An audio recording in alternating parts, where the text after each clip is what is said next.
Hello guys, good morning. कैसे हो आप सब? आपका एक बार फिर से स्वागत है आपके अपने चैनल आई विल पर, जिसमें कि आप देख रहे थे ज्योग्राफी के मोस्ट एक्सपेक्टेड क्वेश्चन की सीरीज़। और आज हम आ चुके हैं अपने लास्ट लेक्चर पर, और ये लेक्चर आपका बहुत ही ज़्यादा इंपॉर्टेंट होने वाला है। अगर आप हमारे करंट अफेयर्स की सीरीज से जुड़े हुए हैं तो प्लीज़ इस लेक्चर को मिस मत करना।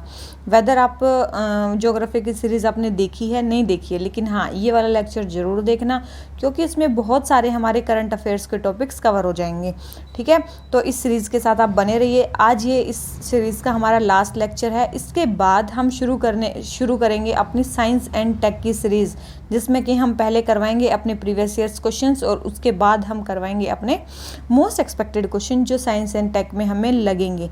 ठीक है, और हमारी करंट अफेयर्स वाली सीरीज़ चल रही है, और इससे पहले बहुत सारी हमारी सीरीज़ चल रही हैं। अगर आपने अभी तक नहीं देखी हैं तो आप हमारी प्लेलिस्ट में जाके चेक कर सकते हैं।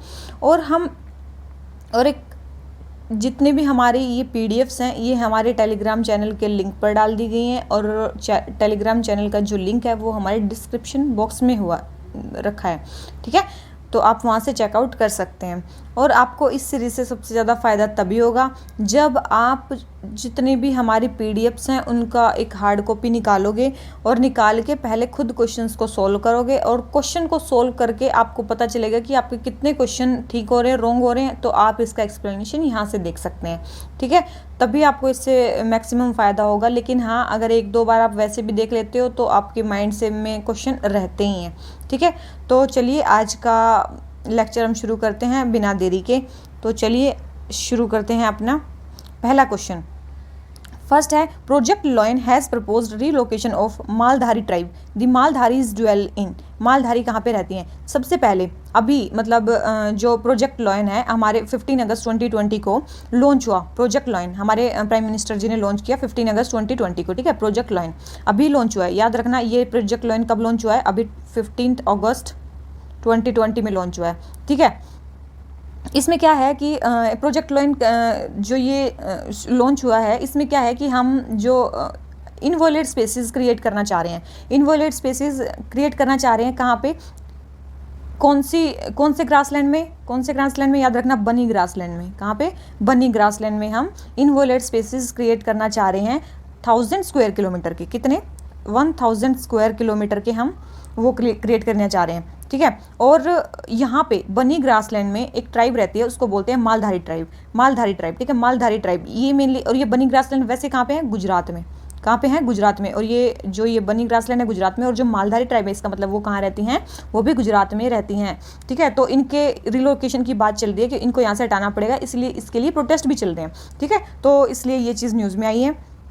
ठीक है, और इसके बाद तो क्या ही है कि प्रोजेक्ट लॉयन हो गया हमारा। देखो, एक हमारा था एशियाटिक लॉयन, आपने सुना होगा एशियाटिक लॉयन। एशियाटिक लॉयन का जो आयुसीन स्टेटस है वो है इंडेंजर्ड, याद रखना। ठीक है, इंडेंजर्ड है। ठीक है, मेनली जो ये हमारे लॉयंस थे ये गिर में ही पाए जाते थे, गिर यहाँ पे गुजरात में। ठीक है, एशियाटिक लॉयन अभी तो खत्म हो गए हैं। ठीक है, इसलिए इनको रिलोकेट करने की बात चल रही है अफ्रीका से।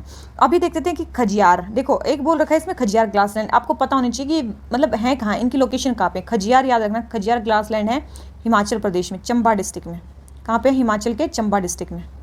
ठीक है, शोला ग्रासलैंड कहाँ पे? साउदर्न इंडिया में, वेस्टर्न घाट्स में mainly.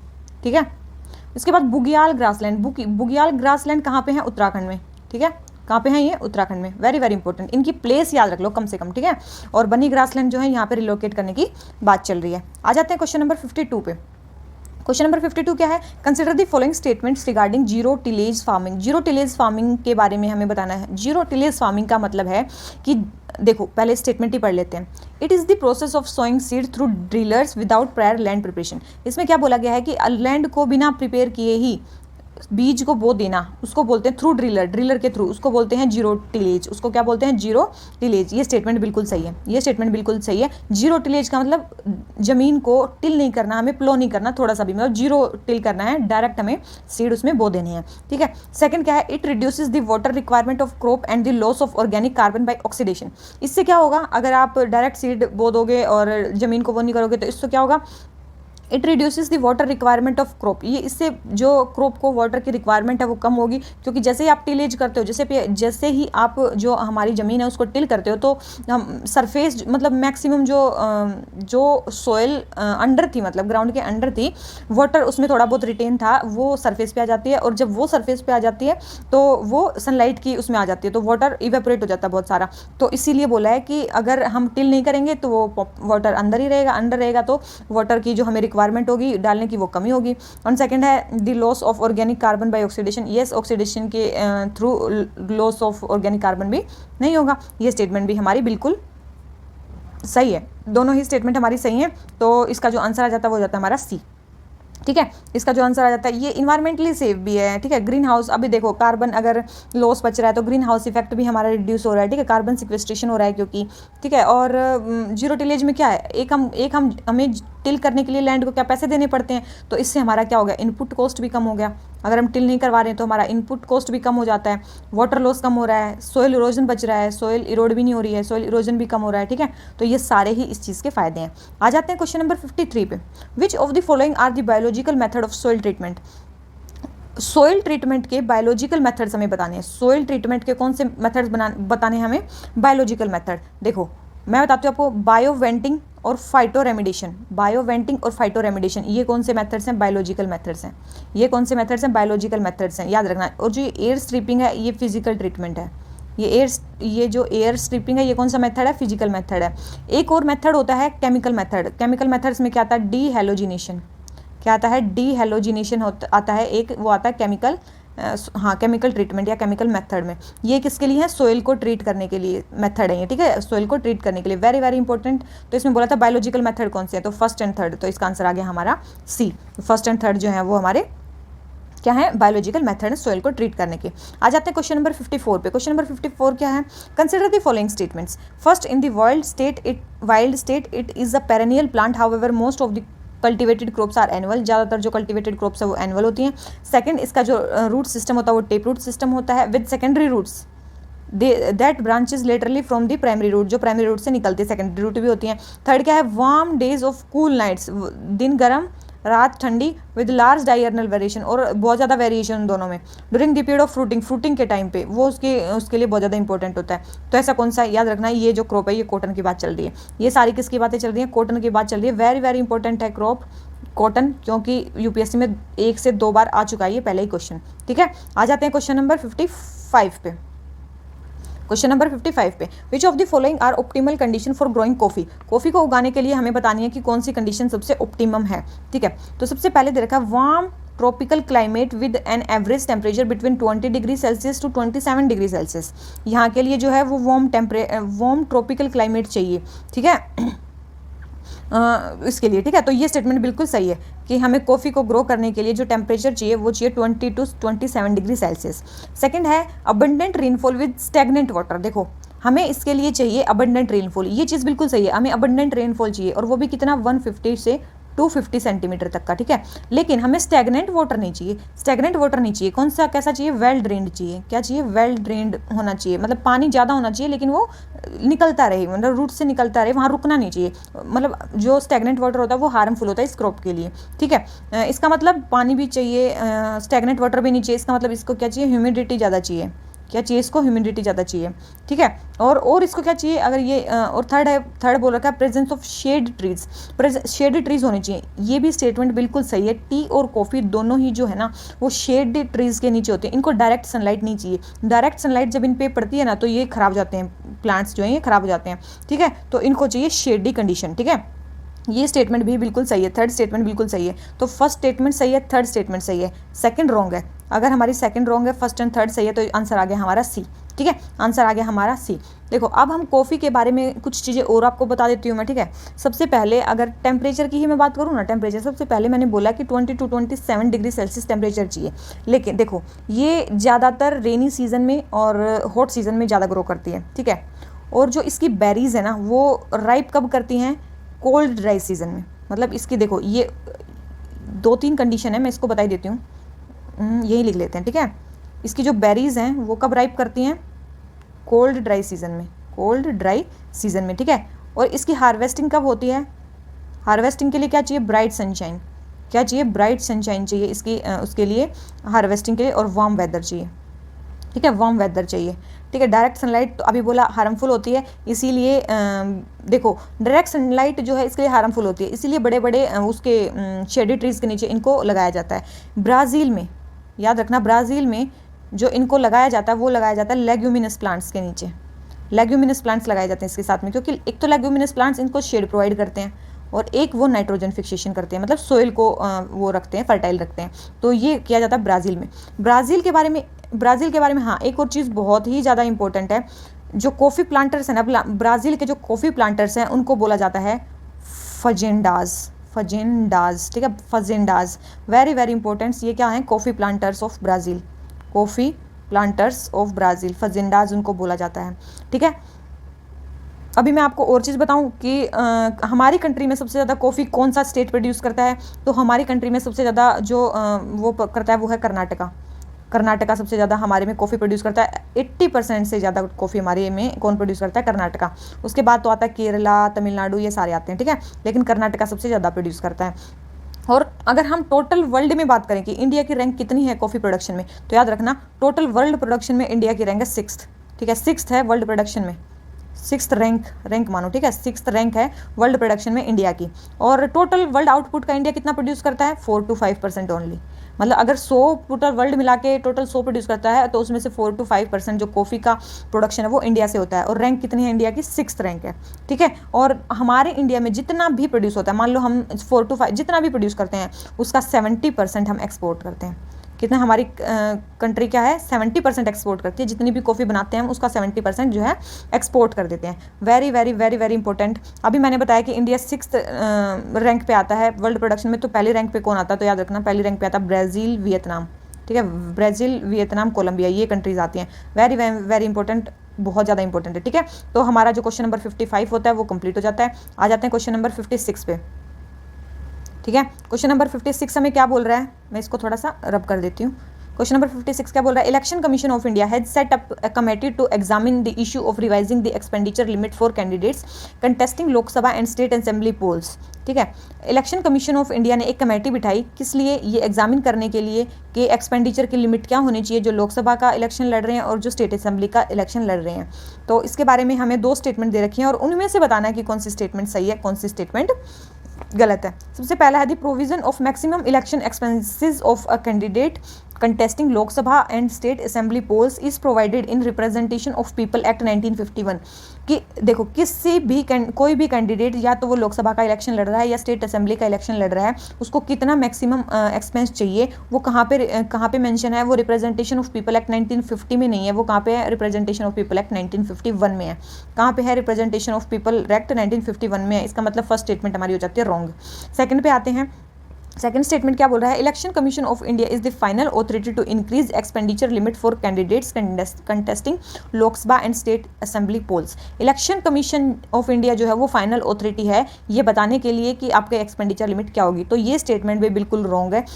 Election commission of India नहीं, गवर्नमेंट है, सेंट्रल गवर्नमेंट जो है हमारी, वो है फाइनल ऑथोरिटी जो एक्सपेंडिचर लिमिट को सेट करती है। तो हमारी सेकंड स्टेटमेंट भी रॉन्ग हो जाती है। तो इसमें पूछा है कौन सी स्टेटमेंट करेक्ट है, तो करेक्ट तो एक भी नहीं है, नाइदर 1 नॉर 2, ठीक है। तो इसका आंसर क्या आ गया, हमारा डी आ गया। एक और चीज़ मैं अगर आपको बताऊं कि हमारे ये एक्सपेंडिचर को बढ़ाने की बात क्यों चल रही है, ठीक है, मतलब कितना एक्सपेंडिचर होना चाहिए, इस पर बात ही क्यों चल रही है, क्योंकि लास्ट अभी बोल रहे हैं कि हमें जो लोकसभा और स्टेट असेंबलीज़ में जो एक्सपेंडिचर है उसकी लिमिट को बढ़ा देना चाहिए। क्यों बढ़ा देना चाहिए, क्योंकि लास्ट टाइम 2014 में ये मतलब चीज़ रिवाइज़ हुई थी, उसके बाद ये रिवाइज़ ही नहीं हुई है। उस टाइम पे क्या सेट किया गया था 2014 में कि जो लोकसभा का इलेक्शन लड़ेंगे वो उनकी लिमिट होगी 54 to 70 लाख, ठीक है, और जो स्टेट असेंबली का इलेक्शन लड़ेंगे उनके लिए जो लिमिट होगी वो होगी 20 to 28 लाख रुपीज़, ठीक है। ये चीज़ थी, इसीलिए ये आजकल उसमें है, न्यूज़ में चल रहा है। उसके बाद अगर मैं बताऊं कि आपको एक्सपेंडिचर के बारे में ही बताती हूँ, बहुत सारी कमेटीज़ ने बोला है कि जो इलेक्शन है ये इंडिविजुअल पे छोड़ना ही नहीं चाहिए, स्टेट को फंड करना चाहिए, मतलब स्टेट को फंड करना चाहिए इलेक्शंस के लिए। स्टेट फंडिंग ऑफ इलेक्शन, ये भी एक मुद्दा चला हुआ है, state funding of elections, election की स्टेट फंडिंग होनी चाहिए।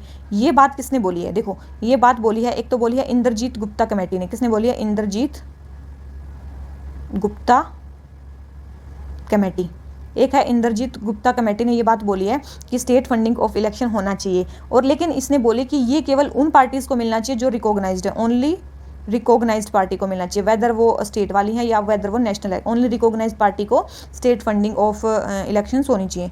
इसके बाद ये इंद्रजीत गुप्ता कमेटी ने बोला, एक लॉ कमीशन ने बोला 1999 में, एक लॉ कमीशन ने बोला है ऐसा कि स्टेट फंडिंग ऑफ इलेक्शन होना चाहिए 1999 में, लेकिन इलेक्शन कमीशन ने स्टेट फंडिंग ऑफ इलेक्शन को फेवर नहीं किया है, election of commission of India ने इसको फेवर नहीं किया है, याद रखना इस चीज़ को। अब कहीं पे लिखा भी आ सकता है कि जो इलेक्शन कमीशन ऑफ इंडिया है वो फेवर कर रहा है स्टेट फंडिंग ऑफ इलेक्शन को, नहीं, ये फेवर नहीं कर रहा है। वेरी वेरी इंपॉर्टेंट, ये जो चीज़ अभी बताइए ना बहुत ज़्यादा न्यूज़ में भी चल रही है, आप इसको मेन्स में भी कहीं कोट कर सकते हो। आ जाते हैं क्वेश्चन नंबर 57 पे।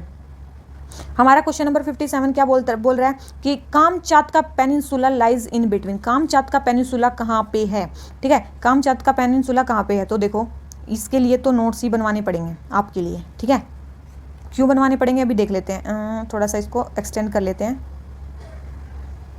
तो देखो आप, मैं मैप बनाने जा रही हूँ, ठीक है, थोड़ा सा देखना कहाँ कैसा मैप,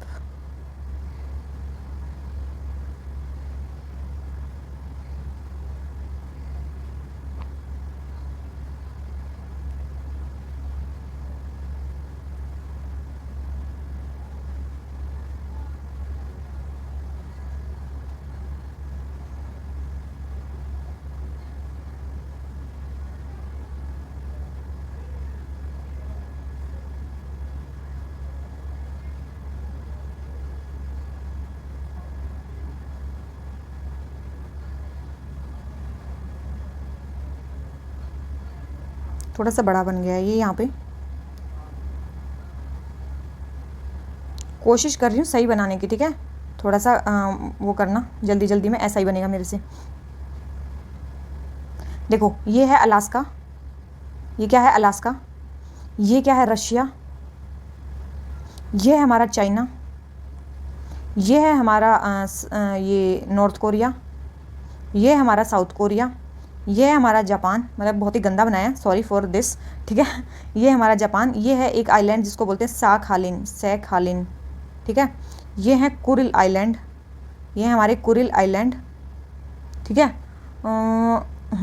ये है कुरिल आइलैंड, यहाँ पे है यहाँ पे आर्कटिक ओशन, यहाँ पे कौन सा ओशन है, आर्कटिक ओशन, यहाँ पे हमारा बेरिंग सी, यहाँ पे कौन सा सी है, बेरिंग सी, याद रखना, यहाँ पे है बेरिंग स्ट्रेट, यहाँ पे क्या है, बेरिंग स्ट्रेट। ये जो पेनिनसुला है इसका नाम है कामचाकता, जो भी इसमें पूछा क्वेश्चन में, कामचाकता पेनिनसुला, ये कौन सा कामचाकता पेनिनसुला, ठीक है। इसके नीचे यहाँ पे है एलुशियन आइलैंड, आपको पता होगा एलुशियन आइलैंड, सुना भी होगा बहुत बार, ठीक है, एलुशियन आइलैंड। यहाँ पे क्या है, ये पैसिफिक ओशन है, इधर क्या है, पैसिफिक ओशन है, ठीक है। ये जगह कौन सी है, ये है सी ऑफ जापान, ये कौन सा एरिया है, सी ऑफ जापान वाला, इसको ईस्ट सी भी बोलते हैं, सी ऑफ जापान को क्या बोलते हैं, ईस्ट सी भी बोलते हैं, ठीक है। ये वाला एरिया कौन सा है, ये है सी ऑफ ओखोटस्क, यहाँ से एक वो ओशनिक करंट का भी नाम है ओखोटस्क, ठीक है, वेरी वेरी इंपॉर्टेंट है, ठीक है। ये हो गया हमारा ये, ठीक है, कामचाकता पेनिनसुला, एलुशियन आइलैंड। यहाँ पे एक और चीज़ याद रखना, यहीं पे एक और आइलैंड है, उसको बोलते हैं करागा आइलैंड, कौन सा आइलैंड है, करागा आइलैंड, और यहीं के आसपास है एक करागा और कमांडर आइलैंड भी यहीं पे है, कमांडर आइलैंड, ये कहाँ पे, रशिया में है, ठीक है। आगे आपको सारी चीज़ें समझ में। अभी एक चीज़ देखो, अभी मैं एक पेन से इसको अच्छे से बता देती हूँ। देखो ये है रशिया, ये है China, north Korea, south Korea, ये क्या है, सी ऑफ जापान, ठीक है, ये क्या है, सी ऑफ ओखोटस्क, ठीक है, ये क्या है, कुरिल आइलैंड, ये है हमारा जापान, ठीक है। यहाँ पे है बेरिंग स्ट्रेट, वेरी इंपॉर्टेंट, यहाँ पे आर्कटिक ओशन, यहाँ पे है पैसिफिक ओशन। ये पेनिनसुला कौन सा है, हमसे पूछा ये वाला पेनिनसुला, हमसे इसमें ये वाला पेनिनसुला बोला, इसको बोलते हैं कामचाकता पेनिनसुला। तो ये किस किस के बीच में है, यहाँ पे है बेरिंग सी के बीच में और सी ऑफ ओखोटस्क के बीच में। अभी देखो क्वेश्चन देखो क्या बोल रखा है, क्वेश्चन देखो क्या बोल, sorry, Kamchatka peninsula lies in between, किस किस के बीच में, सबसे पहले क्या है, सी ऑफ ओखोटस्क, कहाँ है हमारा सी ऑफ, ये रहा सी ऑफ ओखोटस्क, ये रहा, एंड बेरिंग सी, ये रहा हमारा बेरिंग सी, कैसी के बीच में है ये पेनिनसुला, बिल्कुल ये रहा हमारा पेनिनसुला, ये इसी के बीच में। तो इसका जो आंसर हो गया वो हो गया ए। याद रखना कामचाकता पेनिनसुला पे एक कामचाकता जो है वो वोल्केनो भी है, कामचाकता वोल्केनो भी है, और जो इस वोल्केनो को यूनेस्को वर्ल्ड हेरिटेज साइट का स्टेटस मिला हुआ है, क्या है ये, यूनेस्को वर्ल्ड हेरिटेज साइट भी है, एक यूनेस्को वर्ल्ड हेरिटेज साइट भी है, ठीक है। वेरी वेरी इंपॉर्टेंट, यहाँ की हर चीज़ मैंने बताती है, बहुत ज़्यादा इंपॉर्टेंट है, ठीक है। ये मैप थोड़ा सा याद रख लेना, वेरी इंपॉर्टेंट मैप, ठीक है। अब इसको मैं कट कर रही हूँ यहाँ से। हो गया हमारा 57। आ जाते हैं क्वेश्चन नंबर 58 पे। क्वेश्चन नंबर 58 क्या बोल रहा है, हमें शेप दी गई है और हमें वो बताना है इसका, ठीक है। क्या क्या है उसके सामने जो दिया गया। सबसे पहले हमारा डोम शेप्ड, डोम शेप को बेल शेप भी बोलते हैं, डोम शेप को क्या बोलते हैं, बेल शेप्ड भी बोलते हैं। तो क्या इसमें नेगेटिव पॉपुलेशन ग्रोथ होती है? याद रखना, डोम शेप्ड में कभी भी नेगेटिव पॉपुलेशन ग्रोथ नहीं होती। इसमें क्या होती है, पॉपुलेशन कम होती है, पॉपुलेशन कम तो होती है लेकिन नेगेटिव नहीं होती, ठीक है। स्टिल इसमें क्या होती है, ग्रोथ होती है, स्टिल ग्रोथ होती है इसमें पॉपुलेशन की, और पॉपुलेशन एक्सपेंड करती है, पॉपुलेशन क्या करती है, बढ़ती ही है, ठीक है। मतलब पॉपुलेशन नॉर्मली बढ़ रही है लेकिन उसका जो रेट है वो कम हो जाता है, पॉपुलेशन बढ़ने का जो रेट होता है ना वो कम हो जाता है, लेकिन वो नेगेटिव नहीं होता, ये चीज़ है। इसमें बोला है नेगेटिव पॉपुलेशन ग्रोथ, नेगेटिव नहीं होता। सेकंड आ जाता है हमारा बैरल शेप। बैरल शेप में क्या हो जाता है, ग्रेइंग ऑफ पॉपुलेशन। देखो यहाँ पे ग्रेइंग ऑफ पॉपुलेशन नहीं होती, ज़्यादातर लोग यहाँ पे क्या हो जाता है, बर्थ रेट कम हो जाता है, डेथ रेट कम हो जाता है, पीपल जो है लगभग ज़्यादा टाइम तक जिंदा रहते हैं, लेकिन यहाँ पे ग्रेइंग ऑफ पॉपुलेशन नहीं होता है। थर्ड है बल्ब स्टेज। बल्ब स्टेज क्या होता है, इसमें बोल रखा है बल्ब स्टेज में कि एक्सपेंडिंग पॉपुलेशन। याद रखना, बल्ब शेप का दूसरा और भी नाम है, बल्ब शेप का नाम एक है उरुन शेप्ड, एक है इसका नाम कॉन्स्ट्रिक्टिव स्टेज, कॉन्स्ट्रिक्टिव या फिर कॉन्ट्रैक्टिंग, कॉन्स्ट्रिक्टिव या फिर कॉन्ट्रैक्टिंग, ये सारे नाम इसी के हैं। इसमें क्या है ना, एक्सपेंडेड पॉपुलेशन नहीं होती, यहाँ पे नेगेटिव ग्रोथ रेट होती है पॉपुलेशन की, यहाँ पे होती है नेगेटिव ग्रोथ रेट, यहाँ पे क्या होती है, नेगेटिव ग्रोथ रेट, ठीक है। यहाँ पे होती है ग्रेइंग ऑफ पॉपुलेशन, ग्रेइंग और एजिंग ऑफ पॉपुलेशन यहीं पे होती है, ग्रेइंग और एजिंग ऑफ पॉपुलेशन, ठीक है ना। वेरी वेरी इंपॉर्टेंट, तीनों ही दे रखे हैं वो गलत हैं, जो मैंने बताई वो सही है, ठीक है। तो इसका जो आंसर हो गया डी, क्योंकि बोल रहा है करेक्टली मैच तो कोई भी नहीं है। आ जाते हैं क्वेश्चन नंबर 59 पे। क्वेश्चन नंबर 59 हमें क्या बोल रहा है कि डेट सर्विस सस्पेंशन इनिशिएटिव जो है वो कहाँ आपको न्यूज़ में दिखा, डेट सर्विस सस्पेंशन इनिशिएटिव। याद रखना, डेट सर्विस सस्पेंशन जो इनिशिएटिव है वो G20 का एक इनिशिएटिव है। इसमें अभी क्या है, ये 6 मंथ के लिए एक्सटेंड हुआ है। क्यों हुआ है ये है क्या, ये है कि आपको आपका जो अगर जो किसी भी गवर्नमेंट ने अगर वर्ल्ड बैंक या IMF से लोन लिया है, ठीक है, तो उन कंट्रीज़ को वो कंट्रीज़ 6 महीने लेट कर सकते हैं अपने डेट को वापस देने में। मतलब 6 महीने आप डिले कर सकते हो, 6 महीने बाद दे सकते हो, आपको अभी देने की ज़रूरत नहीं है। ये है डेट सर्विस सस्पेंशन है ना, ये टेम्परेरी है, मतलब अभी के लिए है, ये परमानेंट सस्पेंशन नहीं है कि आपको टोटल देने नहीं है, फॉरगिव नहीं किया, बस आपको डिले कर दिया उस चीज़ को, ठीक है। ये इनिशिएटिव तो इन्होंने हेल्प किया, G20 कंट्रीज़ ने उनको बोला है कि यस ये ऐसा होना चाहिए, तो बस वही है। तो ये जो है इनिशिएटिव किसका है, G20 कंट्रीज़ का है। आ जाते हैं क्वेश्चन नंबर 60 पे। वेरी वेरी इंपॉर्टेंट क्वेश्चन है ये, पीछे वाला बहुत ही ज़्यादा क्वेश्चन आ भी सकता है, मोस्ट एक्सपेक्टेड में है ये, ठीक है। आ जाते हैं क्वेश्चन नंबर 60 पे। Which among the following are centres for iron and steel industry. Iron and steel industry के लिए इंपॉर्टेंट सेंटर हमारे कौन कौन से हैं, ठीक है। आयरन एंड स्टील इंडस्ट्री के लिए इंपॉर्टेंट सेंटर कौन कौन से हैं, तो याद रखना, Ruhr region of Germany, Mesabi region of North America, ये याद रखना कहाँ पे, मंचूरिया रीजन चाइना का, और उराल रीजन जो ये है, ये सारे ही रीजन क्या है, हमारे इंडस्ट्रियल रीजन है। आयरन एंड स्टील इंडस्ट्रीज यहाँ पे पाई जाती हैं, तो चारों ही इसके आंसर हो जाते हैं, आंसर हो जाता है डी, ठीक है। और एक चीज़ याद रखना, इंडिया में आयरन एंड स्टील का इंडस्ट्रीज कहाँ पे हैं, देखो जमशेदपुर, टाटा सिटी भी इसको बोलते हैं, जमशेदपुर, ठीक है, जमशेदपुर, सलीम, विशाखापट्टनम,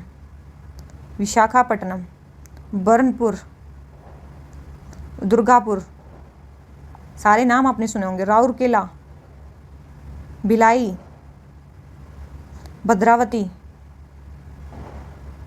ये सारे टाउन्स के हैं इंडिया में, यहाँ पे आयरन एंड स्टील इंडस्ट्रीज पाई जाती हैं। वेरी इंपॉर्टेंट, ये इंडिया के हैं और ये वर्ल्ड के हैं जहाँ पे आयरन एंड स्टील इंडस्ट्रीज पाई जाती हैं। आ जाते हैं क्वेश्चन नंबर 61 पे। क्वेश्चन नंबर 61 हमारा क्या बोल रहा है कि consider the following statement with reference to growth trend of global population. Growth trend बताना है ग्लोबल पॉपुलेशन का इस क्वेश्चन में, ठीक है। देख लेते हैं। फर्स्ट है the rate of world population growth has been increasing continuously for last 2 centuries. जो रेट है वर्ल्ड पॉपुलेशन का वो बढ़ रहा है कंटिन्यूसली लास्ट 2 सेंचुरीज से। क्या ऐसा है? एक चीज़ हमेशा का इस क्वेश्चन के लिए एक चीज़ याद रखना कि वर्ल्ड पॉपुलेशन जो है ना वो बढ़ ही रही है, ठीक है। वर्ल्ड पॉपुलेशन तो बढ़ रही है लेकिन जो उसका रेट है ना वो डिक्रीज़ कर रहा है, इंक्रीज़ नहीं कर रहा है, वो क्या कर रहा है, डिक्रीज़ कर रहा है। रेट बढ़ने का जो है वो डिक्रीज़ कर रहा है इंडियन क्या बोल रही हूँ, टोटल पॉपुलेशन का, वर्ल्ड की पॉपुलेशन का, ठीक है। तो फर्स्ट स्टेटमेंट तो होगी रॉन्ग। आ जाते हैं सेकंड पे। At present Asia has the highest rate of population growth among all the continents. सारे कॉन्टिनेंट्स को देखा जाए तो एशिया की जो है हाईएस्ट रेट है पॉपुलेशन ग्रोथ का, तो ये स्टेटमेंट भी बिल्कुल गलत है। क्यों? क्योंकि सबसे ज़्यादा जो ग्रोथ रेट है वो है हमारा अफ्रीका का, और वो भी कितना है 2.52%, 3% से भी कम। उसके बाद आता है हमारा अफ्रीका के बाद आता है हमारा ओशियनिया, इसका है। उसके बाद आता है हमारा एशिया, ठीक है, थर्ड पे आता है एशिया, उसके बाद साउथ अमेरिका, फिर नॉर्थ अमेरिका, साउथ अमेरिका, फिर नॉर्थ अमेरिका एंड देन आता है हमारा यूरोप। ये ऐसे है ट्रेंड ये वर्ल्ड पॉपुलेशन ग्रोथ का, ठीक है, कितने रेट से वो बढ़ रही हैं, ठीक है ना, ये चीज़ है। इसका मतलब यूरोप का सबसे कम है, अफ्रीका का सबसे ज़्यादा है। यूएन की रिपोर्ट के अकॉर्डिंग बता रही हूँ मैं ये, ठीक है, यूएन की रिपोर्ट के अकॉर्डिंग। तो दोनों ही स्टेटमेंट रॉन्ग होगी। पूछा कौन सी स्टेटमेंट सही है, सही तो नाइदर वन नाइदर टू, कोई भी नहीं है। आ जाते हैं क्वेश्चन नंबर 62 पे। हमें बताना है सेक्स कंपोजिशन के बारे में। सेक्स कंपोजिशन के बारे में बताना है कि क्या है, ठीक है, देख लेते हैं। The urban sex ratio in India has steadily increase in last 5 decades. पिछले 5 दशकों में जो अर्बन सेक्स रेशियो है हमारा वो स्टीडली इंक्रीज़ किया है। Urban sex ratio steadily increase किया है। देखो इसमें मैंने पहले जब मैं क्वेश्चन करवाती थी इकोनॉमी वाले, तो उसमें मैं बताती थी कि कभी भी है ना रेट स्टीडली इंक्रीज़ करना बहुत मुश्किल है, नंबर स्टीडली इंक्रीज़ कर सकता है। तो इसमें यही बोला अर्बन सेक्स रेशियो, रेट नहीं बोला, ठीक है, रेट नहीं बोला, अर्बन सेक्स रेशियो जो है वो स्टीडली इंक्रीज़ कर रहा है लास्ट 5 डिकेड में। ये स्टेटमेंट बिल्कुल सही है। 5 दशक से जो अर्बन सेक्स रेशियो वो हमारा बढ़ ही रहा है, ठीक है, बढ़ रहा है। सेकंड है the urban sex ratio in India is less than rural sex ratio. इसमें बोला गया है कि जो अर्बन सेक्स रेशियो है इंडिया का वो रूरल सेक्स रेशियो से कम है, ठीक है, ये स्टेटमेंट भी बिल्कुल सही है, ये स्टेटमेंट भी बिल्कुल सही है, ये स्टेटमेंट दोनों ही हमारी सही है। एक चीज़ याद रखना, सेक्स रेशियो के अंडर 2020 की मैं रैंक की बात कर रही हूँ। इंडिया की सेक्स रेशियो में अगर मैं बताऊँ तो इंडिया की जो रैंक है वो है 189th 201 कंट्रीज़ में से। कितनी है? 189th 201 कंट्रीज़ में से इंडिया की सेक्स कंपोजिशन या सेक्स रेशियो में इंडिया की रैंक है।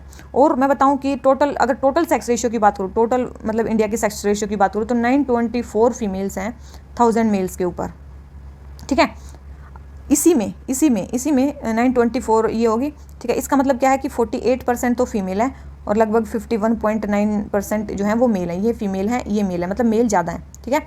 इससे तो आपको पता ही चल गया। इसी में भी अगर हम अर्बन सेक्स रेशियो की बात करें और रूरल सेक्स रेशियो की बात करें, अर्बन सेक्स रेशियो क्या है कि 929 फीमेल है, ठीक है। अर्बन सेक्स रेशियो में क्या 929 फीमेल है और रूरल सेक्स रेशियो की बात करें तो 949 फीमेल्स हैं पर 1000 मेल्स। तो ये चीज़ है। इसका मतलब जो रूरल सेक्स रेशियो वो ज़्यादा है अर्बन से, ये अर्बन का है, ये रूरल का है। इसका मतलब रूरल का जो सेक्स रेशियो वो ज़्यादा है। मैंने विद फैक्ट्स के साथ आपको ये सारी चीज़ें बता दी हैं, ठीक है। ये तो मैंने बता दिया अर्बन रूरल का। अब आप बोलोगे कि स्टेट वाइज कैसे है। अगर मैं स्टेट्स की बात करूँ ना, 2011 के सेंसस के हिसाब से अगर मैं बात करूँ तो सबसे जो ज़्यादा सेक्स रेशियो है वो है केरला का। वहाँ पे 1084 फीमेल्स हैं पर 1000 मेल्स के ऊपर, ठीक है, केरला में। और सबसे कम था उस टाइम पे हरियाणा का, अभी तो चलो चेंज हो गया होगा, ठीक है। 879 यहाँ पे फीमेल्स थी 1000 मेल्स के ऊपर। ये था हमारा स्टेट्स का रेशियो। अगर मैं यूटीज़ की बात करूँ 2011 के हिसाब से मैं बता रही हूँ, सबसे ज़्यादा था हमारा पुडुचेरी में 1037 फीमेल्स थी 1000 मेल्स के ऊपर। और सबसे कम था हमारा दमन एंड दीव का। दमन एंड दीव में 618 फीमेल्स थी, ठीक है, 1000 मेल्स के ऊपर। Very very very very very important facts हैं ये, बहुत ज़्यादा इंपॉर्टेंट फैक्ट्स हैं। इनको एक जगह लिख लेना, ठीक है, और देखते रहना तो आपको वो हो जाएगा, ठीक है। आ जाते हैं क्वेश्चन नंबर 63 पे। क्वेश्चन नंबर 63 हमें क्या बोल रहा है कि कोल के बारे में बताना है, मेजर मिनरल्स के बारे में बताना है, मेजर मिनरल्स के बारे में बताना है कि कहाँ कहाँ होते हैं। देखो अभी एक नोट्स बनवा रही हूँ मैं आपके, उसको अच्छे से देख लेना, ठीक है, और आपका वहीं पे ये वो सॉल्व हो जाएगा। सबसे पहले क्या है तो देखो, मिनरल्स जो है ना, जो मिनरल्स हैं वो हमें 4 जगह से मिलते हैं। कहाँ से? एक तो है इग्नियस रॉक्स से, इग्नियस या फिर जो मेटामॉर्फिक रॉक्स होती हैं वहाँ से, मेटामॉर्फिक जो रॉक्स होती हैं वहाँ से मिलते हैं मिनरल्स। एक सेडिमेंट्री रॉक्स से, एक वैली फ्लोर से और एक ओशन से। इन 4 जगहों से हमें क्या मिलते हैं? मिनरल्स मिलते हैं। कौन कौन से मिनरल्स कहाँ से मिलते हैं अब ये चीज़ देख लेते हैं, ठीक है। शॉर्ट में बता रही हूँ, ये बहुत ज़्यादा मिक्सअप हो रखा था। इग्नियस रॉक्स में जो मिलते हैं वो क्रैक्स से मिलते हैं, हमें जॉइंट्स से मिलते हैं, फोल्ड्स से मिलते हैं, ठीक है। ये जो है हमारे इग्नियस से जो हमें मिलते हैं वो यहाँ से मिलते हैं, ठीक है। बहुत कम अमाउंट में होते हैं। अगर ये कम अमाउंट में होते हैं, स्मॉल अमाउंट में होते हैं तो ये वेन्स से निकाले जाते हैं, और लार्ज अमाउंट में होते हैं तो ये लोड्स से निकाले जाते हैं, ठीक है। ये चीज़ है। इसके बाद एग्जाम्पल क्या है, कौन कौन से एग्जाम्पल निकलते हैं? Major metallic minerals, major metallic minerals यहीं से निकलते हैं। मेजर मेटालिक मिनरल्स कहाँ से निकलते हैं? यहीं से निकलते हैं। वेरी वेरी इंपॉर्टेंट, इस चीज़ को याद रखना। अब जाता है सेडिमेंट्री। सेडिमेंट्री कैसे मिलते हैं? लेयर्स में मिलते हैं। कैसे मिलते हैं? लेयर्स में मिलते हैं। और बनते कैसे हैं? डिपोजिशन से, डिपोजिशन से मिलते हैं। एक्कमलेशन होता है, एक्कमलेशन से बनते हैं, कंसंट्रेशन से बनते हैं, ठीक है। एग्जाम्पल क्या है इसका? कोल, कोल मेन इंपॉर्टेंट क्या है? कोल, ठीक है। कुछ थोड़ा बहुत आयरन भी यहाँ से मिलता है, some form of carbon iron, sorry carbon बोल रही हूँ, आयरन। फिर है वैली फ्लोर। वैली फ्लोर क्या होता है, जहाँ पे माउंटेन के बेस पे वैली से सारी चीज़ें वहाँ पे जाके डिपॉजिट हो जाती है, उनको बोलते हैं प्लेसर डिपॉजिट भी उनको बोलते हैं। क्या बोलते हैं उनको? प्लेसर डिपॉजिट्स भी बोलते हैं। यहाँ पे जनरली ऐसे मिनरल्स होते हैं जो कोरोड नहीं होते वाटर से। कौन से मिनरल्स यहाँ पे बनते हैं? Generally which are not corroded by water, which are not corroded by water, जो वाटर से कोरोड नहीं होते। जैसे कि एग्जाम्पल अगर मैं बोलूँ, गोल्ड, सिल्वर, टिन और प्लेटिनम, ये सारे वाटर से वो नहीं होते, कोरोड नहीं होते, तो ये सारे यहाँ पे पाए जाते हैं वैली फ्लोर पे। ओशंस, ओशंस में कौन कौन से पाए जाते हैं? सोल्ट सी मान लो, यहाँ पे तो सोल्ट सी मान लो, ठीक है। तो ये सारी चीज़ें हैं। अब आप एक चीज़ देखो, क्वेश्चन देख लेते हैं हम अपना। अब हम क्वेश्चन पे आ जाते हैं, ठीक है। बोल रखा है कि coal mainly occur in fold and cracks. Coal mainly पाया जाता है फोल्ड्स में और क्रैक्स में of igneous and metamorphic rock. Coal क्या होता है? सबसे पहले आप वैसे ही सोचो, कोल जो है फॉसिल फ्यूल से बनता है और फॉसिल फ्यूल में आता है। और फॉसिल फ्यूल क्या है हमारी? क्या वो फोल्ट, क्या वो इग्नियस रॉक में बनेंगी? नहीं, वो जो है वो हमारी किस में बनेंगी? सेडिमेंट्री रॉक्स में बनेंगी। तो और अगर हम अपने क्वेश्चन के हिसाब से देखें, जो मैंने अभी नोट्स बनवाए हैं उसके, अगर मैं उसके हिसाब से देखती हूँ तो भी क्या है, देखो अभी मैंने लिखवाया कोल। कोल कहाँ पे लिखवाया मैंने? सेडिमेंट्री रॉक्स में, ठीक है। तो यहाँ से भी ये स्टेटमेंट जो हमारी रॉन्ग हो जाती है। तो पहली स्टेटमेंट हो गई रॉन्ग, इसका मतलब फर्स्ट ऑप्शन कट गया। सेकंड ऑप्शन पे आते हैं हम। सेकंड ऑप्शन क्या है? Metallic minerals like tin and copper. Metallic minerals, अभी मैंने बोला मेटालिक मिनरल्स, कहाँ बोला है मैंने? देखो ये लिख रहा है मेजर मेटालिक मिनरल्स, ठीक है। Metallic minerals formed as a result of deposition and accumulation in sedimentary. क्या वो सेडिमेंट्री रॉक्स में बनते हैं? अभी बोला वो सेडिमेंट्री रॉक्स में नहीं बनते, वो इग्नियस रॉक में बनते हैं, क्रैक्स और जॉइंट्स में। तो सेकंड स्टेटमेंट भी हमारी क्या होगी? रॉन्ग होगी। थर्ड स्टेटमेंट में आते हैं mineral such as gold. Mineral जैसे कि गोल्ड, वो एलुवियल डिपोजिट्स में मिलता है in this sense of valley floor, valley floor पे एंड बेस ऑफ हिल्स के बेस पे। बिल्कुल अभी बताया, वैली फ्लोर पे क्या मिलता है हमें? गोल्ड मिलता है। Gold, silver, tin and platinum, ये चारों कहाँ पे मिलते हैं? वैली फ्लोर पे मिलते हैं, ठीक है। ये स्टेटमेंट सही है। थर्ड स्टेटमेंट सही है और सारी स्टेटमेंट्स रॉन्ग है, ठीक है। वेरी वेरी इंपॉर्टेंट, स्क्रीनशॉट ले लेना, बहुत ही ज़्यादा इंपॉर्टेंट है, ठीक है। तो इसको अब हम कट कर देते हैं। आ जाते हैं हमने अपने नेक्स्ट क्वेश्चन पे। Question number 64, which of the following industries are generally located near the large urban centres. कौन कौन सी इंडस्ट्रीज हैं जो लार्ज अर्बन सेंटर्स के पास लोकेटेड है, ठीक है। लार्ज अर्बन सेंटर्स के पास कौन सी लोकेटेड है? तो सबसे पहले ये देखो, thermal power plant. Thermal power plant है, इसके लिए क्या चाहिए हमें? हैवी इंफ्रास्ट्रक्चर चाहिए, बॉयलर्स चाहिए, और अगर ये फट गए तो बहुत ज़्यादा हैजार्ड कर सकते हैं अर्बन एरियाज़ में, इसलिए ये जो है अर्बन एरिया से दूर दूर रखे जाते हैं, मतलब फार अवे। ये तो क्या रखे जाएंगे? फार अवे, ये दूर रखे जाते हैं, ठीक है, अर्बन सेंटर से। दूसरा आता है फार्मा कंपनीज। फार्मा कंपनीज भी क्या करती हैं? ये भी क्लिनिकल ट्रायल्स करती हैं, क्लिनिकल ट्रायल करती हैं और R&D करती हैं बहुत सारे, इससे टॉक्सिक एमिशंस भी होते हैं। तो अर्बन एरियाज़ के अगर ये पास होंगे तो ज़्यादा जनता को क्या होगा? नुकसान होगा, उनके हेल्थ इश्यूज़ आएंगे। तो इसलिए फार्मा कंपनीज भी शहरों से दूरी होती हैं, ठीक है। ये भी पास में नहीं होती, ये नहीं होती, ये नहीं होती। थर्ड देख लेते हैं, cotton textile industry. Cotton textile industry, yes, cotton textile industry urban centres के पास होती है, जहाँ पे इसकी कॉटन की ज़्यादा डिमांड होती है, वहाँ पे ज़्यादा होती हैं। और दूसरी चीज़, ये non wait losing material use करती हैं, तो इसलिए इनको ज़्यादा फर्क भी नहीं पड़ता, ठीक है। तो ये जो है थर्ड, वो अर्बन सेंटर के पास होती है। फोर्थ क्या? Petroleum refinery. Petroleum refinery raw material के पास भी हो सकती हैं और वहाँ पे भी हो सकती हैं, मार्केट के पास भी हो सकती हैं। अगर मार्केट के पास होंगी तो पेट्रोलियम रिफाइनरी से बहुत सारा जो क्रूड ऑयल होता है, इसके जो पेट्रोलियम प्रोडक्ट्स होते हैं वो बहुत सारी इंडस्ट्रीज़ के में रॉ मटेरियल की तरह यूज़ होते हैं, तो वहाँ पे यूज़ हो जाएंगे, तो इसलिए अर्बन सेंटर के पास होती हैं, ठीक है। तो थर्ड एंड फोर्थ हो गया, तो आंसर आ गया हमारा डी। तो ये जो है ये पास होती हैं, और 1 और 2 ये क्या है? दूर होती हैं, ये होती हैं फार अवे। ये क्या होती है? फार अवे, ठीक है, दूर होती हैं। आ जाते हैं क्वेश्चन नंबर 65 पे। हमें बताना है कि सर्विसेज सेक्टर की एक्टिविटीज़ कौन सी हैं।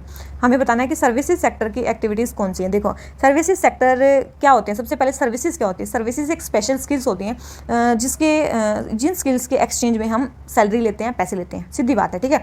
उसको बोलते हैं हम क्या? सर्विसेज। सर्विसेज में टर्शरी सेक्टर भी आता है हमारा, क्वार्टरनरी सेक्टर भी आता है हमारा, और क्वीनरी सेक्टर भी आता है। ये तीनों सेक्टर हमारे इसमें आते हैं सर्विसेज सेक्टर में।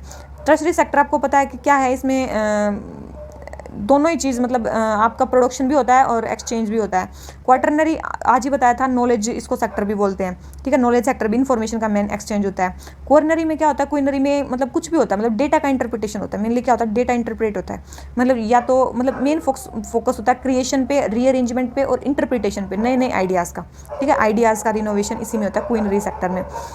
तो अब इसमें बोला कि सर्विसेज सेक्टर में कौन कौन से आते हैं। तो देखो wholesale trade, yes, retail trade या होलसेल दोनों ही सर्विसेज सेक्टर में आते हैं। पीडीएस सर्विसेज सेक्टर में आता है, प्रिंट मीडिया सर्विसेज में आता है, पॉलिसी फॉर्मुलेशन ये भी इसी में आता है। इसके अलावा कम्युनिकेशन ये भी हमारा सर्विसेज में आता है। ट्रांसपोर्ट ये भी हमारा इसमें आता है सर्विसेज में। फिल्म हो गई हमारी, रेडियो हो गए हमारे, ठीक है, ये सारी चीज़ें किस में आती है? सर्विसेज सेक्टर में। तो आंसर आ गया डी। आ जाते हैं क्वेश्चन नंबर 66 पे। क्वेश्चन नंबर 66 क्या बोल रहा है? नेशनल ग्रीन ट्रिब्यूनल रिसेंटली उसने 10 ईयर कंप्लीट कर लिए हैं अपने बनने के, तो कौन सी स्टेटमेंट उसके बारे में सही है देख लेते हैं। The decision of NGT are final, decision NGT के जो है वो फाइनल होते हैं और can not be challenge in Supreme Court. एक चीज़ याद रखना, एनजीटी का डिसीजन फाइनल तो होता है, ये ठीक है, लेकिन चैलेंज हो सकता है सुप्रीम कोर्ट में, आप इसको चैलेंज कर सकते हो with in 90 days. With in 90 days आप इसको चैलेंज कर सकते हो सुप्रीम कोर्ट में। कैन नोट नहीं आएगा यहाँ पे, ठीक है, नोट नहीं आएगा, can challenge, it can be challenge, ठीक है। तो फर्स्ट स्टेटमेंट हो गई रॉन्ग। सेकंड देख लेते हैं बी, क्या है? ए जज of high court can be appointed as judicial member of NGT. Yes, high court का जज जुडिशियल मेंबर की तरह अपॉइंट हो सकता है, ये स्टेटमेंट सही है। थर्ड है NGT has jurisdiction over all civil and criminal cases involving a substantial question related to environment. इसमें बोला है कि जो एनजीटी है उसके पास जुडिक्शन है कि वो सारे सिविल और क्रिमिनल केसेस सुन सकती है। देखो याद रखना, सारे सिविल केसेस सुन सकती है, क्रिमिनल केसेस नहीं सुन सकती है। तो थर्ड स्टेटमेंट रॉन्ग होगी। फोर्थ आते हैं all members of NGT hold office till the age of 70 years. ये स्टेटमेंट भी गलत है। ये स्टेटमेंट क्यों गलत है? देखो, क्योंकि इसमें देखो 3 चीज़ें होती हैं। एनजीटी में 3 अपॉइंटमेंट्स होते हैं। एक अपॉइंटमेंट होता है हमारा चेयरमैन का, एक अपॉइंटमेंट होता है हमारा जुडिशियल मेंबर्स का जो कि 10 होने चाहिए, और एक होता है हमारा एक्सपर्ट मेंबर्स का। जो चेयरमैन है मस्ट बी सुप्रीम कोर्ट, या तो मतलब क्या होना चाहिए, या तो सुप्रीम कोर्ट का जज होना चाहिए, ठीक है, सुप्रीम कोर्ट का जज होना चाहिए, या फिर chief justice of high court होना चाहिए, ठीक है। चेयर ये होना चाहिए, क्या होना चाहिए? चेयरपर्सन। दूसरी चीज़, अगर जुडिशियल मेंबर हैं तो क्या क्या हो सकते हैं? तो हाई कोर्ट का जज भी हो सकता है कोई भी, सुप्रीम कोर्ट का जज भी हो सकता है, और chief justice of high court भी बन सकता है जुडिशियल मेंबर, ठीक है। और एक्सपर्ट मेंबर अगर आप हो तो आपका क्या होना चाहिए? एक्सपर्ट मेंबर, एक्सपर्ट में तो एक्सपर्ट ही हैं, कुछ भी हो सकते हैं एक्सपर्ट मेंबर में। तो एक चीज़ याद रखना, इसमें ये सारे इन सब की टर्म्स क्या होती है? 5 ईयर्स होती है, ठीक है। रीअपॉइंटमेंट पॉसिबल नहीं है, नो रीअपॉइंटमेंट, नो रीअपॉइंटमेंट, इनका रीअपॉइंटमेंट नहीं होता, ठीक है। अगर आप हाई कोर्ट के जज हो, अगर आप हाई कोर्ट के जज हो या chief justice of high court हो, तो आप 67 ईयर्स से ज़्यादा काम नहीं कर सकते। तो आपकी 70 नहीं, आप 67 ईयर्स से ज़्यादा वहाँ पे सर्व नहीं कर सकते एनजीटी में। अगर आप सुप्रीम कोर्ट के जज हो तो आप 70 साल से ज़्यादा नहीं कर सकते, ठीक है, नहीं कर सकते। ये चीज़ याद रखना, very very very very important, ठीक है ना। ये चीज़ बहुत ही, इसमें क्या बोला है? All members of NGT hold office till the age of 70। नहीं, ये तो 67 ईयर्स में ही चले जाएंगे। हाई कोर्ट के जितने भी जजेस हैं वो 67 ईयर्स में ही चल देंगे, ठीक है। सुप्रीम कोर्ट के जज 70 ईयर्स तक। तो ये चीज़ याद रखना, वेरी वेरी इंपॉर्टेंट है। एनजीटी कब बना था? 2010 में बना था। स्टैट्यूटरी बॉडी है, किस एक्ट के अंडर बना था? एनजीटी एक्ट के अंडर, एनजीटी एक्ट के अंडर ही बना था। वेरी वेरी इंपॉर्टेंट हो गया हमारा क्वेश्चन। आ जाते हैं क्वेश्चन नंबर 67 पे। क्वेश्चन नंबर 67 क्या बोलता है? एक country is said to have optimum population if, एक कंट्री की पॉपुलेशन ऑप्टिमम होगी। ऑप्टिमम पॉपुलेशन मतलब, ऑप्टिमम मतलब होता है पर्याप्त। क्या बोलते हैं? पर्याप्त। कैसे लिखते हैं? पर्याप्त बोलते हैं, पर्याप्त पॉपुलेशन को बोलते हैं ऑप्टिमम। तो पर्याप्त कब होता है? जब टोटल बैलेंस होता है। मतलब पर्याप्त आप किसी चीज़ को कब बोलते हैं? जब हमारे पास ना कम होती है ना ज़्यादा होती है, उसको बोलते हैं ऑप्टिमम क्वांटिटी।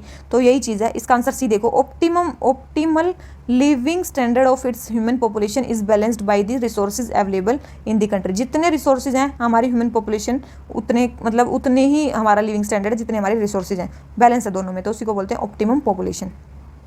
आ जाते हैं क्वेश्चन नंबर 68 पे। 68 हमें क्या बोलता है कि कौन सी सॉइल में कौन सा डेफिशिएंट मिनरल है। एक चीज़ याद रखना, हर एक सॉइल में नाइट्रोजन और फॉस्फोरस तो क्या होते हैं? वो होते हैं, डेफिशिएंट होते ही होते हैं। और लेटराइट और सैलाइन सॉइल, इन दोनों में कैल्शियम की भी कमी होती है, कैल्शियम की कमी होती है, और किसी चीज़ की कमी नहीं होती है, ठीक है। नाइट्रोजन, फॉस्फोरस और कैल्शियम, इन तीनों की। लेटराइट सॉइल बोल रखा पोटेशियम की कमी। क्या लेटराइट में अभी मैंने बताया पोटेशियम की कमी होती है? क्या मैंने अभी बताया है? नहीं, अभी मैंने बताया कि नाइट्रोजन और फॉस्फोरस की होती है, और इसमें कैल्शियम की भी होती है, लेकिन पोटेशियम की कमी नहीं होती है। Second, red soil. Red soil में अभी बोला सारी सॉइल्स में क्या होती है? फॉस्फोरस और नाइट्रोजन की कमी होती है, यस ये तो होती है। Third, saline. अभी कैल्शियम की कमी, अभी बताया कि लेटराइट और सैलाइन में कैल्शियम की कमी भी होती है, यस ये भी होती है। तो सेकंड एंड थर्ड सही है, फर्स्ट हमारा रॉन्ग है, ठीक है। आ जाते हैं क्वेश्चन नंबर 69 पे।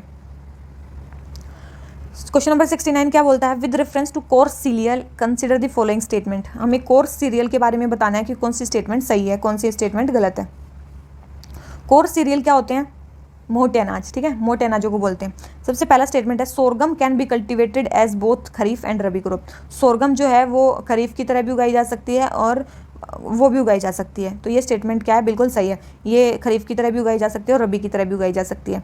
सेकंड है ईल्ड लेवल ऑफ मेज is highest among all serial in India. बिल्कुल, ये स्टेटमेंट भी बिल्कुल सही है। जो मेज है वो सारे सीरियल्स में सबसे ज़्यादा इसकी ईल्ड है, ठीक है ना, ये स्टेटमेंट भी सही है।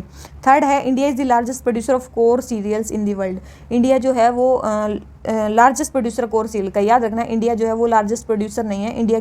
इंडिया जो है फोर्थ लार्जेस्ट प्रोड्यूसर है। कौन सा है? फोर्थ लार्जेस्ट प्रोड्यूसर है कोर सीरियल में, फोर्थ लार्जेस्ट है। तो third statement wrong, first and second सही है। तो आंसर आ गया सी। इसके बारे में ना कुछ मैं फैक्ट्स लिखवा देती हूँ जो कि यूपीएससी में कई बार एज ए फैक्ट बेस ही पूछ लेते हैं, ठीक है। कि सबसे पहले कोर्स सीरियल में आते कौन कौन से हैं। सबसे पहले जो हमारे कोर्स सीरियल्स हैं उसमें आते कौन कौन से हैं। आपने सुना होगा सोरगम, मेज, बार्ली, फिंगर मिलेट, और ये क्या होता है, पर्ल मिलेट, और थोड़ी बहुत क्वांटिटी में कोडो मिलेट, फोक्सटेल मिलेट और बार्नयार्ड। ये सारे किस में आते हैं? Barnyard millet. ये सारे क्या होते हैं? कोर्स सीरियल में आते हैं, ठीक है, सारे के सारे, ठीक है। इंडिया का जो शेयर है, मतलब ग्लोबल प्रोडक्शन में इंडिया का कितना शेयर है? इंडिया ओनली कितने प्रोड्यूस करता है? 3.6% प्रोड्यूस करता है। किसका? ग्लोबल शेयर का 3.6% प्रोड्यूस करता है इंडिया। इंडिया की रैंक कितनी है अभी बताइए? इंडिया 4th रैंक करता है प्रोडक्शन में। तो सबसे ज़्यादा कोर्स सीरियल को कौन उगाता है? USA, then China. याद रखना, चाइना वैसे सब कुछ में आ गया लेकिन कोर्स सीरियल में यूएसए आ गया। उसके बाद आता है ब्राज़ील, हमारा ब्राज़ील, ठीक है। और इसके बारे में अगर मैं बताऊँ, ईल्ड के बारे में आपको बताऊँ, ईल्ड पर हेक्टेयर इंडिया की अगर मैं बात कराऊँ, इंडिया की ईल्ड बहुत कम है per hectare, 1433 kg per hectare है इंडिया की। और अगर मैं वर्ल्ड की बात करूँ, वर्ल्ड की कितनी है average? 3512 kg per hectare. India में पर हेक्टेयर ईल्ड बहुत ज़्यादा कम है, ठीक है। और टोटल क्रॉप्ड एरिया का कोर्स सीरियल कितना है? 6.5%, ठीक है। 16.5% जो है टोटल क्रॉप्ड एरिया का कोर्स सीरियल में आता है। टोटल क्रॉप्ड एरिया, ठीक है। टोटल क्रॉप्ड एरिया का 16.5% में क्या आता है? हमारे कोर्स सीरियल आते हैं। उसमें से भी अगर 5% की बात करूँ, 5.5% जो होता है उसमें हमारा ज्वार आ जाती है। ज्वार जिसको हम सोरगम बोलते हैं, जो पहली स्टेटमेंट हुई है जिसको हम सोरगम बोलते हैं, ठीक है। ये जो सोरगम है इसका जो 50% से भी ज़्यादा प्रोडक्शन है वो महाराष्ट्र करता है। महाराष्ट्र क्या करता है? 50% से भी ज़्यादा इसको प्रोड्यूस करता है। उसके बाद कर्नाटका, एमपी आ जाते हैं। बहुत खरीफ एंड रबी की तरह ये होता है, ठीक है। और अगर मैं 16% में से टोटल क्रॉप्ड एरिया का अगला 3.6% एरिया बोलूँ तो वहाँ पे मेज़ उगाया जाता है। 3% एरिया पे मेज़ उगाया जाता है। पूरे इंडिया में ये उगाया जाता है, कहीं पे वो नहीं है। लेकिन सबसे ज़्यादा प्रोडक्शन कहाँ पे होता है? याद रखना, कर्नाटका में सबसे ज़्यादा प्रोडक्शन होता है, फिर एमपी में होता है। वेरी वेरी इंपॉर्टेंट, याद रखना इस चीज़ को, ठीक है। और सबसे ज़्यादा ईल्ड जो होती है मेज की होती है टोटल कोर्स सीरियल में। तो जो मैंने लिखवा दिया ना आपको कोर्स सीरियल के बारे में, वेरी वेरी इंपॉर्टेंट फैक्ट्स हैं, इनको याद कर लेना, इनका स्क्रीनशॉट ले लो, ठीक है।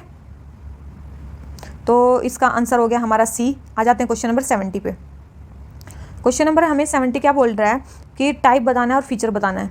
सबसे पहले है फार्म फॉरेस्ट्री क्या होती है? Raising commercial tree on agriculture farm मतलब खेती करते करते आप ट्रीज को भी उगा लो, उसको बोलते हैं फार्म में फॉरेस्ट्री करना। मतलब फार्म में खेती करते करते फॉरेस्ट को उगा लेना, कमर्शियल ट्रीज को उगा लेना, बिल्कुल सही है। सेकंड है मिक्स्ड फॉरेस्ट्री क्या है? मिक्स्ड मतलब raising fodder grass with scattered fodder trees. Fodder grass के साथ हमें फोडर ट्रीज भी उगा लो, ठीक है। मान लो आपने हाँ ठीक है, उसको बोलते हैं मिक्स्ड फॉरेस्ट्री। उसको क्या बोलते हैं? Mixed forestry. ये भी स्टेटमेंट बिल्कुल सही है। थर्ड है रिक्रिएशन फॉरेस्ट्री क्या है? रिक्रिएशन फॉरेस्ट्री है फ्लावरिंग ट्रीज को उगाना, इसको बोलते हैं रिक्रिएशन फॉरेस्ट्री। तो तीनों स्टेटमेंट सही हो गया, आंसर आ गया डी, ठीक है, आंसर आ गया डी। आ जाते हैं क्वेश्चन नंबर 71 में। क्या बोलता है? हमें माइग्रेशन के बारे में हमें बताना है। Which of the following can be consider push factors? कौन से पुश फैक्टर? एक होते हैं पुल फैक्टर्स, एक होते हैं पुश फैक्टर्स। पुल फैक्टर्स क्या होते हैं? जो हमें कहीं आने के लिए खींचते हैं। पुश फैक्टर जो हमें कहीं जाने के लिए मजबूर कर देते हैं। जैसे कि अगर कहीं पे पॉलिटिकल टर्मोइल हो रहा है तो क्या वो हमें पुश करेगा? बिल्कुल। अभी अफगानिस्तान में जो हो रहा है वो क्या है? पुश फैक्टर है। किसके लिए? वहाँ की जनता के लिए, वहाँ से भागने के लिए पुश फैक्टर की भागो यहाँ से, ठीक है। सेकंड है पीस एंड स्टेबिलिटी। अगर कहीं पे पीस और स्टेबिलिटी है तो क्या ये पुल फैक्टर की पुश फैक्टर है? याद रखना ये पुल फैक्टर है। पीस जहाँ पे होगी लोग वहाँ पे आना चाहेंगे, पुल करेगी ये चीज़ लोगों को। बेटर लिविंग कंडीशन क्या करेगी? ये भी लोगों को क्या करेगी? पुल करेगी, ठीक है। तो दोनों ही पुल करेंगी, पुश केवल क्या करेगी? Political turmoil. तो ए आ गया इसका, सेकंड एंड थर्ड नहीं है, ठीक है। आ जाते हैं क्वेश्चन नंबर 72 पे। क्वेश्चन नंबर 72 क्या बोल रहा है? Consider the following statement with reference to dependency ratio. Dependency ratio हमारी क्या होती है? आपको पता होगा डिपेंडेंसी रेशियो क्या होती है? Number of dependents divided by working age population. Number of dependents divided by working age population, working age population, ठीक है। नंबर ऑफ डिपेंडेंट्स कितने होते हैं, देखो 64 प्लस एज के जो बूढ़े हो जाते हैं वो क्या होते हैं, वो भी डिपेंडेंट्स होते हैं, प्लस 15 साल से नीचे छोटे बच्चे वो भी क्या होते हैं, डिपेंडेंट्स ही होते हैं। और 15 से 54 वाले क्या होते हैं, 64 63 64 तक वाले क्या होते हैं, ये वर्किंग एज पॉपुलेशन होती है। तो एक चीज़ याद रखो, डिपेंडेंसी रेशियो ने बोला it is the ratio of elderly population to that of working age population. अभी मैंने बताया कि डिपेंडेंसी रेशियो क्या है, नंबर ऑफ डिपेंडेंट्स, और डिपेंडेंट्स में क्या आते हैं, एल्डरली तो आते हैं, साथ में बच्चे भी आते हैं। तो इसमें केवल और केवल एल्डरली का लिख रखा, तो फर्स्ट स्टेटमेंट हो गई रॉन्ग। सेकंड है if falling dependency ratio can be source of economic growth and prosperity. अगर हमारी जो ये डिपेंडेंसी रेशियो है ये गिर रही है, मतलब कम हो रही है, डिपेंडेंट्स कम हो रहे हैं, डिपेंडेंट्स कम हो रहे हैं, इसका मतलब क्या हो रही है, हमारी इकोनॉमिक ग्रोथ हो रही है और प्रोस्पेरिटी होती है। स्टेटमेंट बिल्कुल सही है। अगर हमारी डिपेंडेंसी रेशियो बढ़ती है, इसका मतलब ये कंट्री के लिए, मतलब इस कंट्री की जो पॉपुलेशन है वो एजिंग हो रही है, पॉपुलेशन एजिंग हो रही है, इसका मतलब क्या है, ये एक वरी का साइन है कंट्री के लिए, ठीक है। वेरी वेरी इंपॉर्टेंट क्वेश्चन, इसका आंसर आ गया बी। आ जाते हैं क्वेश्चन नंबर 73 पे। क्वेश्चन नंबर 73 क्या बोलता है, around 90% of India's external trade by volume are handled by port. India का जो 90% ट्रेड है ना, वो एक्सटर्नल ट्रेड वो जो है वो हमारे पोर्ट्स हैंडल करते हैं। तो ये स्टेटमेंट बिल्कुल सही है। इंडिया का 90% जो ट्रेड है वॉल्यूम में वो ये कर, और 70% वैल्यू में, 70% वैल्यू में और 90% वॉल्यूम में, ये कौन हैंडल करते हैं, पोर्ट्स। सेकंड है non major ports in India handle around 45% of total maritime cargo traffic of India.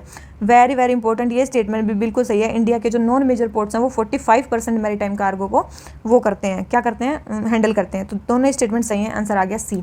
एक चीज़ याद रखना, इंडिया में जो मेजर पोर्ट्स की संख्या है वो 13 है, 13 मेजर पोर्ट्स इंडिया में। कमेंट करके बताना कौन कौन से पोर्ट्स हैं 13 मेजर पोर्ट्स। आ जाते हैं क्वेश्चन नंबर 74 पे। नॉर्ड स्ट्रीम 2 के बारे में हमें बताना है। नॉर्ड स्ट्रीम 2 सबसे पहले बोला है, Nord Stream 2 is a cold water current which cause a desiccating effect on eastern east side of Europe. याद रखना, नॉर्ड स्ट्रीम एक कोई भी करंट का नाम नहीं है। नॉर्ड स्ट्रीम क्या है, एक नेचुरल गैस पाइपलाइन है। क्या है ये, एक नेचुरल गैस की एक पाइपलाइन है। नेचुरल गैस पाइपलाइन है, कितनी किलोमीटर लंबी, 1200 किलोमीटर लंबी एक पाइपलाइन है, ठीक है। किसको कनेक्ट कर रही है ये, यूरोप को कनेक्ट कर रही है रशिया से। किसको कनेक्ट कर रही है, यूरोप को कनेक्ट कर रही है रशिया से, यूरोप को कनेक्ट कर रही है रशिया से, ठीक है। Very very important. और कौन सी दो सिटीज़ को, रशिया की जो सिटी है वो है सेंट पीटर्सबर्ग रीजन को, और यूरोप के बाल्टिक कोस्ट को, बाल्टिक जो कोस्ट है वहाँ पे, ये इनको कनेक्ट करती है यूरोप को रशिया से। सेकंड है it passes through Baltic Sea. Yes, Baltic side से है तो बाल्टिक सी को पास करती है। तो फर्स्ट स्टेटमेंट रॉन्ग होगी, सेकंड सही होगी, तो आंसर आ गया बी। आंसर क्या आ गया, बी। वेरी वेरी इंपॉर्टेंट, ठीक है। आ जाते हैं क्वेश्चन नंबर 75 पे। क्वेश्चन नंबर हमारा 75 क्या बोलता है कि recently ministry of environment forest and climate change ने डिक्लेयर किया है 250 स्क्वायर किलोमीटर का area Radhanagari wild life sanctuary का इज इको सेंसिटिव जोन, ठीक है। तो अभी स्टेटमेंट बतानी है। सबसे पहले जब कोई इको सेंसिटिव जोन घोषित होता है, there is a complete prohibition of human activities. नहीं, ऐसा नहीं होता, कंप्लीट प्रोहिबिशन नहीं होता। वहाँ पे कुछ एक्टिविटीज़ अलाउड होती हैं, जैसे कि agriculture, horticulture, rain water harvesting, organic farming, green technology, renewable energy का अगर आप यूज़ कर रहे हो तो आप वहाँ पे जा सकते हो, ठीक है। तो कंप्लीट प्रोहिबिशन नहीं होता है। सेकंड है, ये जो है नोटिफाइड होते हैं इन्वायरमेंट प्रोटेक्शन एक्ट के अंडर। याद रखना, ये स्टेटमेंट बिल्कुल सही है। इको सेंसिटिव जोन, याद रखना, इको सेंसिटिव जोन ई से इन्वायरमेंट, ई से eco sensitive zone. Eco sensitive zone environment protection के अंडर वो होते हैं, नोटिफाई होते हैं, बिल्कुल सही। सेकंड स्टेटमेंट बिल्कुल सही है। ये स्टेटमेंट बहुत ज़्यादा इंपॉर्टेंट है, क्वेश्चन बहुत ज़्यादा इंपॉर्टेंट है, क्योंकि यहाँ पे लिख सकते हैं वाइल्ड लाइफ प्रोटेक्शन एक्ट के अंडर इको सेंसिटिव जोन वो होता है। तो ये स्टेटमेंट रॉन्ग हो जाएगी, क्योंकि आप इको सेंसिटिव जोन इन्वायरमेंट याद रखना, वेरी इंपॉर्टेंट। आ जाते हैं क्वेश्चन नंबर 76 पे। 76 में क्या बोला है, they are the oldest inhabitants of southern Africa. Southern Africa के सबसे पुराने इनहेबिटेंट्स हैं ये। This is in the vast expanse of Kalahari desert. Kalahari desert में रहते हैं, मतलब साउदर्न अफ्रीका में रहते हैं, ठीक है। They are remnants of Africa oldest cultural group genetically closest surviving people to original Homo sapiens core from which the Negroid people of Africa emerged. They are small in stature generally with light yellowish skin which wrinkles very early in life. हमें बताना है कि किस tribe के बारे में बात चल रही है। याद रखना, जो ये साउथ अफ्रीका में जो ये ट्राइब रहती है, इसका नाम है बुशमैन ट्राइब। इसका नाम क्या है, bushman tribe. Very very important, याद रखना। अब जो तुआरेग्स बोल रखे हैं, ये तुआरेग्स वेस्टर्न सहारा में रहते हैं। ये कहाँ पे रहते हैं, वेस्टर्न सहारा में रहते हैं। अगर आप ये भी पता है ना कि ये कहाँ रहते हैं, तब भी कर जाओगे इस क्वेश्चन को। बुदोइंस कहाँ रहते हैं, अरेबिया में रहते हैं। याद रखना, कहाँ पे रहते हैं, अरेबिया, या फिर इसको आप बोल सकते हो नॉर्थ अफ्रीका में भी पाए जाते हैं ये थोड़े बहुत, ठीक है। अरेबिया में मेन नहीं रहते हैं। मसाई ट्राइब कहाँ आती है, नॉर्थ अफ्रीका में। कहाँ पे पाई जाती है? मेनली नॉर्थ ईस्ट अफ्रीका में पाई जाती है, ठीक है, मसाई ट्राइब। तो साउथ अफ्रीका में तो एक ही ट्राइब रहेगी, इसका मतलब बुशमैन जो है वो कहाँ पाए जाते हैं? यहाँ पे पाए जाते हैं। आ जाते हैं क्वेश्चन नंबर 77 पे। ड्रिप इरीगेशन के बारे में बताना है। ड्रिप इरीगेशन मतलब जहाँ पे पौधा लगाया वहीं पे मतलब वो लगा दो फुहारा सा, वो उसको पानी देता रहेगा, ठीक है। सबसे पहले fertiliser and nutrient loss is minimise. Fertiliser का और न्यूट्रिएंट का लॉस जो है वो मिनिमाइज हो जाता है, बिल्कुल सही।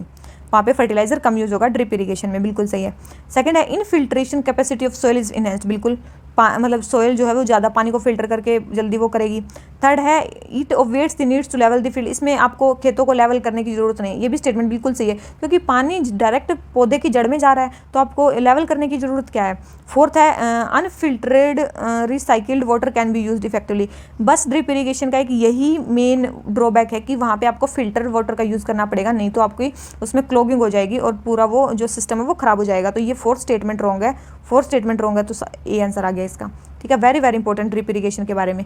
क्या गवर्नमेंट कुछ वो चलाई हुई है? देखो गवर्नमेंट ड्रिप इरीगेशन के बारे में क्वेश्चन क्यों आया? क्योंकि गवर्नमेंट ने एक प्रोग्राम चलाया पर ड्रॉप मोर क्रॉप, पर ड्रॉप मोर क्रॉप, ये प्रोग्राम चलाया हुआ एक तो ड्रिप इरीगेशन प्रधानमंत्री कृषि सिंचाई योजना के अंदर।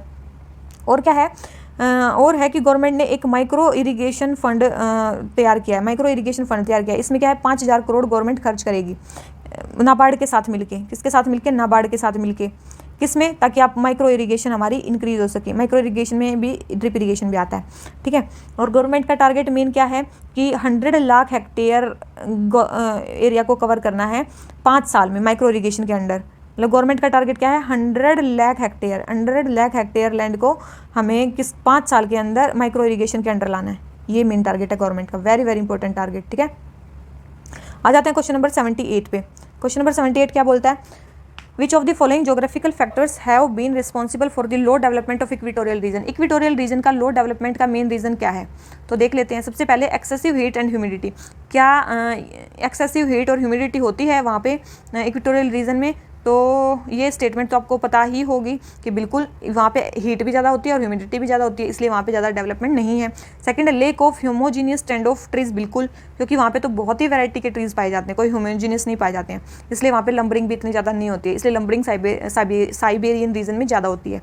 थर्ड है शॉर्ट एंड न्यूट्रिशियस ग्रास। देखो यहाँ पे न्यूट्रिशियस ग्रास नहीं होती है, ठीक है, शॉर्ट ग्रास नहीं होती है, लंबी लंबी ग्रासेज होती हैं। तो एपीफाइट्स मेनली यहाँ पे ज़्यादा पाए जाते हैं, एपीफाइट्स, ठीक है। तो थर्ड स्टेटमेंट रॉन्ग हो जाती है, फर्स्ट एंड सेकंड सही है, आंसर आ गया बी। आ जाते हैं क्वेश्चन नंबर 79 पे। क्वेश्चन नंबर 79 क्या बोल रहा है कि हमें बताना है कि इंटरलिंकिंग ऑफ रिवर जो हिमालयन कंपोनेंट है, कौन सी रिवर का हिमालयन कंपोनेंट है? Very very very very very important question, ठीक है, याद कर लेना इसको। सबसे पहले आपने देखा होगा कि केन बेटवा रिवर कौन सी है? साउदर्न इंडिया में होती है थोड़ी सी, ठीक है, तो केन बेटवा तो नहीं होगा, ठीक है, ये साउदर्न पेनिनसुलर इंडिया का कंपोनेंट है। उसके बाद कोसी रिवर बिहार में है, कोसी रिवर बिहार में है, इसका मतलब हाँ हिमालयन कंपोनेंट में ये हो सकती है, ये है। वेरी वेरी इंपॉर्टेंट, आपको लगेगा कि महानदी और सुवर्णरेखा जो है वो पेनिनसुलर कंपोनेंट है, ये आपको लगेगा, लेकिन ऐसा है नहीं, याद रखना ये हिमालयन कंपोनेंट है। ये कौन सा कंपोनेंट है? हिमालयन कंपोनेंट है। फर्स्ट एंड सेकंड दोनों ही ये क्या है? हिमालयन कंपोनेंट है, ठीक है। तो कोसी और मेची भी हैं, और सुवर्णरेखा और महानदी, सुवर्णरेखा और महानदी ये दोनों क्या है? हिमालयन कंपोनेंट है। बेदती और वर्धा क्या है? ये साउदर्न इंडिया का कंपोनेंट है। तो फर्स्ट एंड सेकंड आ गया इसका आंसर, ठीक है। Very very very important Himalayan component, ठीक है। एक चुनार और सोन याद रखना, एक चुनार और सोन, ये भी कौन सा कंपोनेंट है? इसका हिमालयन कंपोनेंट है। क्वेश्चन नंबर 80 पे आ जाते हैं। माइक्रो इरिगेशन के फायदे। First, it is suitable for sloping और इरेगुलरली शेप्ड लैंड। ये सबसे अच्छा तरीका है जहाँ पे शेप की एक जैसी शेप की लैंड नहीं होती, बिल्कुल सही है भाई, जहाँ पे एक जैसी, तभी तो वहाँ पे लगता है लेवल करने की हमें ज़रूरत ही नहीं है लैंड को। सेकंड है it can increase crop yield, yes crop yield को भी फायदा होगा। थर्ड है it can reduce fertiliser consumption, yes fertiliser उसी में डाल के हम डायरेक्ट उसका छिड़काव कर सकते हैं। तो तीनों ही सही है, तो आंसर आ गया डी, ठीक है, आंसर आ गया D. Sorry for the background noise, क्योंकि आज पता नहीं क्यों बाहर इतना शोर हो रहा है कुत्तों का, ठीक है। आ जाते हैं क्वेश्चन नंबर 81 पे। नेशनल प्रोडक्टिविटी काउंसिल के बारे में बताना है। नेशनल प्रोडक्टिविटी काउंसिल है, उसको रिसेंटली मिला है एक्रीडेशन कंफर्म हुआ है उसका ISO दिस, ये क्या है, किसका है? नेशनल प्रोडक्टिविटी काउंसिल को, तो उसके बारे में बताना है। सबसे पहले है national productivity council is a statutory body under ministry of agriculture and farmer welfare, ठीक है। याद रखना कि ये जो नेशनल प्रोडक्टिविटी काउंसिल है कब बनी थी? सबसे पहले तो बनी थी 1958 में, 1958 में। किसके अंडर बनी थी? मिनिस्ट्री ऑफ इंडस्ट्री के अंदर बनी थी, मिनिस्ट्री ऑफ इंडस्ट्री। अभी किसके अंदर है? Ministry of commerce and industries के अंदर, ठीक है, ministry of commerce and industry के अंडर है ये, ठीक है। DPIIT आपने नाम सुना होगा, डिपार्टमेंट ये DPIIT इसके अंडर है। और जो है सबसे पहले मिनिस्ट्री, इसमें बोल रखा है कि ये मिनिस्ट्री ऑफ एग्रीकल्चर के अंडर है, पहली बात तो यही होगी, गलत। स्टैट्यूटरी बॉडी ना, स्टैट्यूटरी बॉडी है, कौन सी बॉडी? ऑटोनोमस बॉडी है। कौन सी बॉडी है ये? ऑटोनोमस बॉडी है, ऑटोनोमस बॉडी है ये, ठीक है। पहले स्टेटमेंट रॉन्ग। सेकंड है it aims to increase productivity primarily in agriculture sector. याद रखना ये जो है ये हर सेक्टर में प्रोडक्टिविटी इंक्रीज करने की बात कर रही है, एवरी सेक्टर। किसमें? एवरी सेक्टर में, कोई एक सेक्टर पे स्पेसिफिक फोकस नहीं है इसका, एग्रीकल्चर एक में नहीं है, ठीक है। तो दोनों कट हो गए, तो आंसर आ गया डी, ठीक है, दोनों ही गलत हैं इसमें, ठीक है। कब बनी, कैसे बनी, हेडक्वार्टर कहाँ पे है इसके? हेडक्वार्टर है न्यू दिल्ली में। हेडक्वार्टर कहाँ पे है इसके? न्यू दिल्ली में इसके हेडक्वार्टर हैं, ठीक है। और याद रखना इसके प्रेसिडेंट कौन है, इस काउंसिल के प्रेसिडेंट कौन है? Union minister of commerce and industry के जो यूनियन मिनिस्टर हैं वो हैं, यूनियन मिनिस्टर किसके? कॉमर्स एंड इंडस्ट्री के। चेयरपर्सन इसकी जो गवर्निंग काउंसिल है उसके चेयरपर्सन कौन है? उसके चेयरपर्सन कौन है? उसके हैं जो DPIIT का जो सेक्रेटरी होगा ना, वही इसके वो होंगे चेयरपर्सन, ठीक है, DPIIT के सेक्रेटरी। और मेन एक और चीज़ याद रखना, ये जो है नेशनल प्रोडक्टिविटी काउंसिल, ये रिप्रेजेंट करते हैं इंडिया को Tokyo based Asian productivity council में। किसमें? एशियन प्रोडक्टिविटी काउंसिल में इंडिया को ये रिप्रेजेंट करती है। और इंडिया में एशियन प्रोडक्टिविटी काउंसिल की जो नोडल एजेंसी है वो है नेशनल प्रोडक्टिविटी काउंसिल। वो भी क्या है? National productivity council. Very very very very important question है, याद रख लेना इसको, ठीक है। आ जाते हैं क्वेश्चन नंबर 82 पे। A large area of urban development resulting from the merging of originally separate towns और सिटीज़। एक बड़ा एरिया अर्बन डेवलपमेंट का जो छोटे छोटे एरियाज को मिला के बनता है उसको क्या बोलते हैं? याद रखना, उसको बोलते हैं को अर्बनेशन, को अर्बेशन बोलते हैं उसको। क्या आता है? कोन अर्बेशन, ठीक है, ठीक है। तो ये हो गया कोन अर्बेशन, ये इसकी आंसर है। आ जाते हैं क्वेश्चन नंबर 83 पे। 83 क्या बोलता है? सीडेंट्री एग्रीकल्चर के बारे में बताना है। आप एक चीज़ सोचो, सीडेंट्री लाइफ क्या होती है? सीडेंट्री लाइफ सोचो पहले। सीडेंट्री लाइफ होती है हम कहीं एक जगह पड़े रहें, वहीं पे कुछ कुछ करते रहें, ठीक है, उसको बोलते हैं सीडेंट्री लाइफ। तो सीडेंट्री एग्रीकल्चर भी वही होती है, सेम ही लैंड पे बार बार वही क्रॉप उगाते रहना, ठीक है, उसको बोलते हैं। इसका तो आंसर देखो, agriculture practice where crops are planted on the same piece of land year after year, इसको बोलते हैं सीडेंट्री एग्रीकल्चर। Very important. आ जाते हैं क्वेश्चन नंबर 84 पे। क्वेश्चन नंबर 84 हमें क्या बोलते हैं? Consider the following statement. First है India has the second largest road network in the world. India का जो है वो जो रोड नेटवर्क है वो सेकंड लार्जेस्ट है वर्ल्ड में। तो ये स्टेटमेंट जो है बिल्कुल सही है, इंडिया का जो रोड नेटवर्क वो सेकंड लार्जेस्ट है। तो सबसे बड़ा किसका है? USA का है, ठीक है। तो USA का सबसे लार्जेस्ट नेटवर्क है, ठीक है, उसका। तो ये फर्स्ट स्टेटमेंट सही हो जाती है। सेकंड है India has the largest national highway network in the world. India का जो है नेशनल हाईवे नेटवर्क सबसे ज़्यादा है। याद रखना, इंडिया का नेशनल हाईवे नेटवर्क सबसे ज़्यादा नहीं है, इंडिया का national highway network second largest है। कौन सा है? सेकंड लार्जेस्ट है। सबसे बड़ा है ऑस्ट्रेलिया का। सबसे बड़ा किसका है? ऑस्ट्रेलिया का। तो सेकंड स्टेटमेंट हो जाती है रॉन्ग, सेकंड स्टेटमेंट हो जाती है रॉन्ग। फर्स्ट है सही। देख लेते हैं थर्ड क्या है। थर्ड है Gujarat accounts for largest share in total length of national highway in India. National highway की सबसे ज़्यादा लेंथ गुजरात में है। याद रखना, सबसे ज़्यादा लेंथ जो है इसकी नेशनल हाईवे की वो महाराष्ट्र में है। कहाँ पे? महाराष्ट्र में। उसके बाद यूपी में, उसके बाद MP में, ठीक है। गुजरात का तो नाम ही नहीं है, ठीक है। तो ये है मैक्सिमम, तो गुजरात में नहीं है। तो थर्ड स्टेटमेंट भी रॉन्ग होगी। आंसर आ गया ए, आंसर आ गया ए, ठीक है। और मैक्सिमम जितने भी रोड बने हुए हैं इंडिया में 70% जो है वो रूरल रोड्स हैं। 70% क्या है इंडिया में? रूरल रोड्स हैं। रोड डेंसिटी की बात करूँ 2011 के सेंसस के हिसाब से बता रही हूँ, जम्मू एंड कश्मीर का जो रोड डेंसिटी है वो लोवेस्ट है, उस टाइम पे था, ठीक है। और गोवा का सबसे हाईएस्ट था, गोवा का सबसे हाईएस्ट था रोड डेंसिटी में, ठीक है। आ जाते हैं क्वेश्चन नंबर 85 पे। 85 हमें क्या बोलता है? With reference to sources of renewable energy across the world consider the following statement. Renewable energy के सोर्सेज के बारे में हमें बताना है कि कौन सी स्टेटमेंट सही है, ठीक है। With reference to sources of renewable energy, देखो सबसे पहले hydro power account for less than 50% of world renewable energy generation. Hydro power जो है वो इसका जो है 50% से भी कम ही वो करता है। याद रखना, रिन्यूएबल एनर्जी में जो इलेक्ट्रिक जनरेशन का जो शेयर है वो 60% से भी ज़्यादा है। किससे ज़्यादा? 60% से भी ज़्यादा। इसमें तो बोल रखा 50% से कम है, नहीं 60% से भी ज़्यादा है। फर्स्ट स्टेटमेंट होगी रॉन्ग। सेकंड देख लेते हैं, India has the highest installed capacity of solar energy in the world. नहीं, इंडिया की सबसे ज़्यादा कैपेसिटी नहीं है। सबसे ज़्यादा जो सोलर कैपेसिटी इंस्टॉल्ड है वो है चाइना की। सबसे ज़्यादा किसकी? चाइना की। 1/3 कैपेसिटी वर्ल्ड की वहाँ पे इंस्टॉल्ड है, ठीक है। तो इंडिया की हाईएस्ट नहीं है, सेकंड हाईएस्ट है, ठीक है। सेकंड स्टेटमेंट भी रॉन्ग हो गई। थर्ड देख लेते हैं, Iceland has the largest installed capacity of geothermal power. ये स्टेटमेंट भी रॉन्ग है, क्योंकि जो सबसे ज़्यादा जियो थर्मल पावर जो है वो USA में है, उसके बाद चाइना है, उसके बाद स्वीडन है, मतलब आइसलैंड कहीं पे नहीं है, ठीक है। तो ये है जियो थर्मल एनर्जी का ट्रेंड। तो थर्ड भी रॉन्ग हो गया, तो इसका आंसर हो गया डी। कोई भी स्टेटमेंट इसमें से सही नहीं है, ठीक है। कोई भी स्टेटमेंट इसमें से सही नहीं है। और आज के दिन अगर आप रिन्यूएबल एनर्जी की बात करो, आज के दिन आप रिन्यूएबल एनर्जी की बात करो तो सबसे ज़्यादा इंस्टॉल कैपेसिटी है विंड की, उसके बाद है सोलर की, उसके बाद है बायोमास की, उसके बाद है स्मॉल हाइड्रो प्रोजेक्ट्स की, उसके बाद है वेस्ट टू एनर्जी की। विंड की कितनी है 42%, सोलर कितनी है 40%, ये है 11%, यह स्मॉल हाइड्रो 5% और waste to energy 0.2%। Renewable energy के अंदर मैं परसेंटेज बता रही हूँ ये, ठीक है। और भी बहुत सारी स्कीम चल रही हैं भाई, मतलब टोटल रिन्यूएबल एनर्जी को लेके तो बहुत सारी स्कीम चल रही हैं।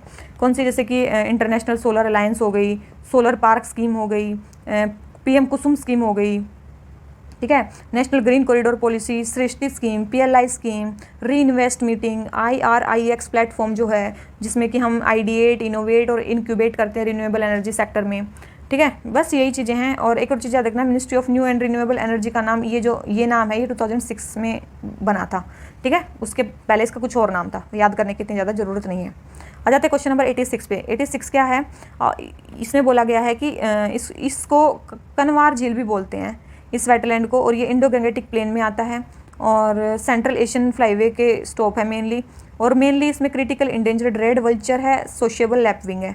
तो अभी उसको क्या मिला है, रामसार कन्वेंशन के अंदर उसको साइट मिली है, रामसार साइट बनी है वो। तो वो कौन सा है, तो याद रखना वो है कबरताल वेटलैंड। कहाँ पे है, ये बिहार में है। कबरताल वेटलैंड ये कहाँ पे है, बिहार में। Very very important. और भी 3 स्पीसीज हैं जो यहाँ पे मिली हैं जो क्रिटिकली इंडेंजर्ड है। कौन सी, वाइट रम्प्ड वल्चर, फिर है इंडियन वल्चर, उसके बाद है सोशल लैपिंग, ये तो हो गया। एक है बेयर्स पोचर्ड, ये 3 और हैं, ठीक है। ये भी क्रिटिकली इंडेंजर्ड है, ये भी यहीं पाई जाती हैं। अब आप बोलोगे ये कंजली लेक कहाँ है, कंजली एक मैन मेड लेक है, ये कहाँ पे, पंजाब में है। कहाँ पे है ये, पंजाब में। 1870 में ही ये वो हो गया था, क्रिएट हो गया था। फिर आप बोलोगे समसपुर बर्ड सेंचुरी कहाँ है, ये यूपी में, ये भी 1987 में ही बन गई थी ये, ठीक है ना। ये कंजी लेक कब बना था, 1870 में बना था, और ये कब बनी थी, 1987 में बनी है। 2019 में इसको रामसर साइट को भी मिला है। आसान कंजर्वेशन रिजर्व कहाँ है, उत्तराखंड में। Very very important. आ जाते हैं क्वेश्चन नंबर 87 पे। Obvious geological potential, very important, पहले लेक्चर में बता चुकी हूँ, पहले या दूसरे लेक्चर में। ऐसा एरिया होता है जहाँ पे मिनरल डिपॉजिट मिलने की चांसेस सबसे ज़्यादा होते हैं, इसके बारे में बताना है। फर्स्ट है, India has explored more than 50% of total OGP। India ने 50% से ज़्यादा एरिया को एक्सप्लोर कर लिया है। वह बहुत ही मतलब बिल्कुल गलत स्टेटमेंट है, क्योंकि इंडिया ने ओनली 10% एरिया को अभी एक्सप्लोर किया है। Currently about 10% of India's total OGP is being mind, नहीं, माइनिंग जो हो रही है ओनली 1% एरिया में हो रही है, 1.5% एरिया में माइनिंग हो रही है इसकी। तो सेकंड स्टेटमेंट भी रॉन्ग है, तो आंसर आ गया डी। तो आंसर क्या आ गया, डी, ठीक है। Very very very very important statement. और एक और इसके मैंने पिछली बार भी बताया था, अब की बार फिर से बता रही हूँ कि इंडिया का जो पोटेंशियल है वो बहुत ज़्यादा है। इंडिया का जो पोटेंशियल है, देखो ऐसे लिखवा देती हूँ, इंडिया का जो पोटेंशियल है वो सेम है किसके, साउथ अफ्रीका के और ऑस्ट्रेलिया के, ठीक है। पोटेंशियल सेम है, लेकिन यहाँ पे जितना भी OGP है उसका 70 to 80% जो है वो माइंड हो चुका है। OGP का 70 to 80% माइंड हो चुका है, और यहाँ पे केवल 5% माइंड हुआ है, ठीक है, इंडिया में। और इंडिया की बात करूँ तो माइनिंग सेक्टर में साउथ अफ्रीका का जो मतलब माइनिंग सेक्टर कितने % GDP कंट्रीब्यूट करता है, 7.5%, 7 से 7.5%, ठीक है। लेकिन इंडिया का केवल 1.75% ही कंट्रीब्यूट करता है GDP का माइनिंग सेक्टर, ठीक है, माइनिंग सेक्टर। तो इतना कम है। हमें अभी हमारा टारगेट है कि हम 2.75% इसको बढ़ा दें, ठीक है। अभी ये टारगेट है इंडिया का, वो है। आ जाते हैं क्वेश्चन नंबर 88 में, ठीक है। 88 क्या बोलता है, वर्टिकल फार्मिंग होती है घर में मतलब सब्जियां उगाना, घर में पूरा वर्टिकल, पूरी दीवार पे उगा दो पूरी सब्जियां, उसको बोलते हैं वर्टिकल फार्मिंग। सबसे पहले, it permits round the year cultivation of crops under artificial condition of light and temp. बिल्कुल, घर पे उगाएंगे तो आर्टिफिशियल कंडीशन होंगी। सेकंड है, it uses less water, yes, water का भी कम यूज होगा, पेस्टिसाइड का भी कम यूज होगा, बिल्कुल दोनों ही स्टेटमेंट सही है, तो आंसर आ गया सी, ठीक है। वर्टिकल फार्मिंग समझ में आया। वर्टिकल फार्मिंग में क्या है, इंडोर फार्मिंग भी इसको बोलते हैं। मेनली खाने की जो चीज़ें हैं, फूड हैं, मतलब उन सब्जियां, उनको उगाने के लिए मेन ये यूज़ होता है। आ जाते हैं क्वेश्चन नंबर 89 पे। पर्ल रिवर कहाँ पे है, बहुत ज़्यादा न्यूज़ में थी अभी पर्ल रिवर, क्योंकि यहाँ पे चाइनीज़ पिंक रिवर डॉल्फिन अभी यहाँ पे क्या हुई है, कम बैक, मतलब वापस आई है, ठीक है। पर्ल रिवर में दोबारा दिखाई दी है। ये कहाँ पे है, ये मेनली कहाँ पे, याद रखना, ये कहाँ पे, साउथ चाइना सी में मेनली, जहाँ पे ना हांगकांग हो गया, मकाऊ हो गया, और कुछ चाइना का पार्ट, ये वहाँ पे दिखाई देती है पर्ल रिवर, याद रखना, साउथ चाइना सी में ये गिरती है जाके। आ जाते हैं क्वेश्चन नंबर 90 पे। क्वेश्चन नंबर 90 क्या बोलता है, linear pattern of rural settlement कहाँ पाया जाएगा। देखो, लीनियर पैटर्न मतलब ऐसे घर बने हो लाइन से, कहाँ पे, रिवर, मान लो एक ऐसे रिवर जा रही है सीधी, तो इसके यहीं तो घर बनेंगे, बिल्कुल, फर्स्ट स्टेटमेंट बिल्कुल सही है। सेकंड है लेक, क्या लेक के देख, लेक मान ले ऐसा है लेक, तो चारों तरफ घर बनेंगे ना इसके, ये थोड़ी ना इसके सीधे ऐसे ऐसे घर बनेंगे, क्या भाई चारों तरफ घर बनेंगे लेक के, तो सेकंड तो रॉन्ग हो गया, सेकंड रॉन्ग हो गया और फर्स्ट सही है, तो आंसर आ गया बी, आंसर आ गया इसका बी। ठीक है, आंसर आ गया बी। आ जाते हैं क्वेश्चन नंबर 91 पे। क्वेश्चन नंबर 90 क्या है, हमें कैप्चर फिशरीज और कल्चर फिशरीज के बारे में बताना है। कैप्चर फिशरीज मतलब जो नेचुरली हैं उनको ही कैप्चर करो ओशन से या सी से या रिवर से। कल्चर मतलब उनको पहले उनको वो करो, मतलब पहले रेज करो और उसके बाद उनको वो करो, पकड़ो। ठीक है, तो सबसे पहले है capture fisheries involve capturing aquatic animal from natural water bodies, while culture fisheries involve उनको रेज करना, और ये अभी बताया मैंने। सेकंड है global capture fish production is more than double than that. याद रखना हमेशा हमेशा के लिए, इंडिया में जो फिशिंग होती है, इंडिया में जो फिशिंग होती है या फिर वर्ल्ड में भी जो फिशिंग होती है, वहाँ कल्चर फिशिंग सबसे ज़्यादा होती है, ग्लोब कैप्चर फिशिंग नहीं होती। मतलब पहले उनको रेज किया जाता है फिर उनको उठाया जाता है वहाँ से। ठीक है, तो second statement wrong, first statement सही, आंसर आ गया ए। क्वेश्चन नंबर 92 पे आ जाते हैं। बताना है हमें किसके बारे में, फिशिंग इंडस्ट्रीज़ के बारे में। नॉर्थ वेस्ट अटलांटिक में ही फिशिंग इंडस्ट्री क्यों डेवलप हुई है, देख लेते हैं। सबसे पहले है narrow continental shelf of north west Atlantic. कैसा है, याद रखना कि जहाँ पे भी फिशिंग ग्राउंड होते हैं वहाँ पे जो कॉन्टिनेंटल शेल्फ का एरिया होता है वो ज़्यादा होता है, ताकि वहाँ पे फिशिंग हो जाए। ठीक है, तो वहाँ पे नैरो नहीं होता, वहाँ पे क्या होता है, वाइड होता है। कॉन्टिनेंटल शेल्फ का एरिया वहाँ पे वाइड होता है, तो फर्स्ट स्टेटमेंट हो गई रॉन्ग, और फर्स्ट स्टेटमेंट रॉन्ग होते ही हमारा आंसर आ जाता है बी। सेकंड है convergence of cold Labrador current and warm gulf stream, ये बिल्कुल सही है। थर्ड है presence of ship building industry, yes वहाँ पे शिप बिल्डिंग इंडस्ट्री भी है। ठीक है, आ जाते हैं क्वेश्चन नंबर 93 पे। मिक्स्ड क्रॉपिंग के बारे में बताना। मिक्स्ड क्रॉपिंग मतलब एक ही खेत में बहुत सारे बीज फेंक देना और वहाँ पे बहुत सारी क्रॉप्स उग जाना। सबसे पहले उससे क्या होगी, सॉइल फर्टिलिटी इंक्रीज होगी, बिल्कुल। डिजीज़ कम होंगी, बिल्कुल।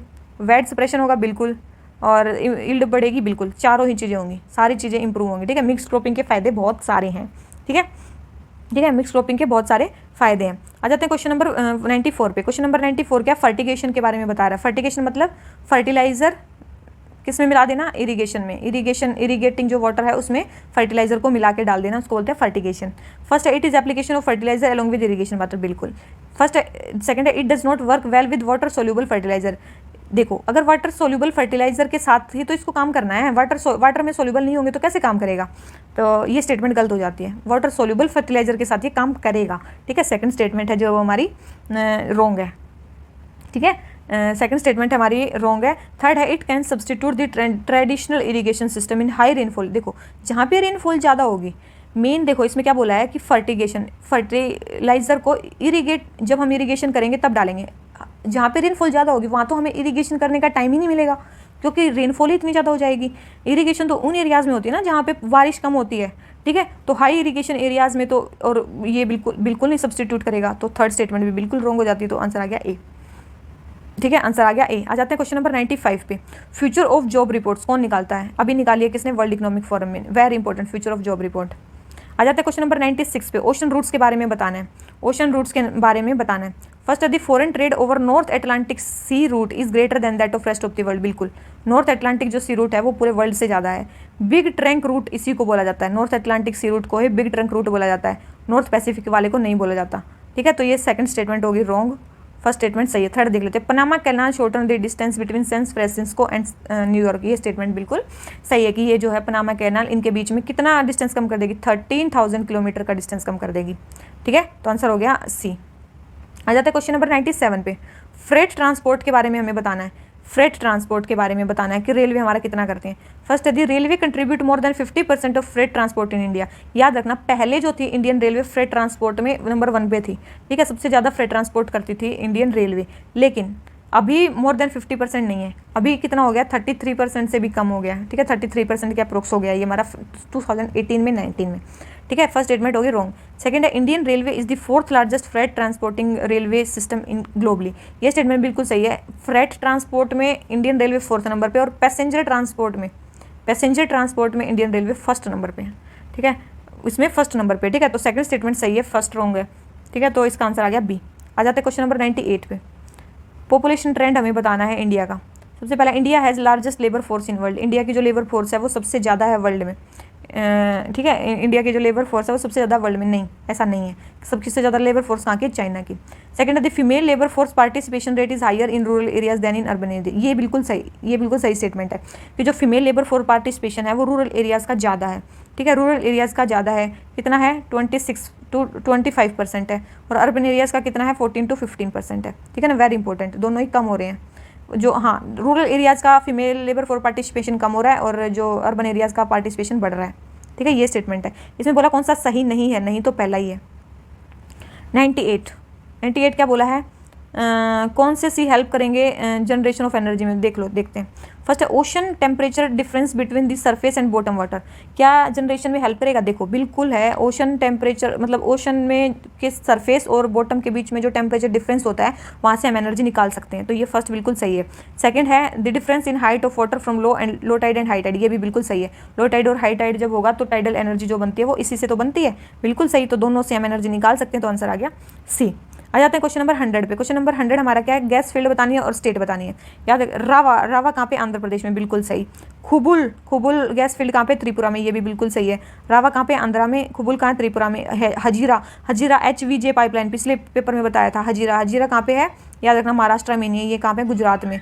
ये कहाँ पे, गुजरात में। और कौन कौन सी दो है यहाँ पे मेन इंपॉर्टेंट, एक तो है दहेज, गुजरात में ही है, और एक है मुंद्रा, ये भी दोनों गुजरात में। तो थर्ड स्टेटमेंट होगी wrong, first and second statement होगी सही। ठीक है, तो आंसर आ गया ए। तो आज हम ज्योग्राफी के जितने भी क्वेश्चन हैं वो सारे कंप्लीट कर चुके हैं। आज हमारी ज्योग्राफी की मोस्ट एक्सपेक्टेड क्वेश्चन की सीरीज कंप्लीट हो जाती है। ठीक है, तो इसी नोट पे आज का और इस सीरीज़ का हम अंत कर देते हैं। ठीक है, बहुत ही लेट हमारा हो गया है ये इनिशिएटिव। सो इसी नोट पे आज का लेक्चर हम खत्म करते हैं। So thank you very much, bye bye.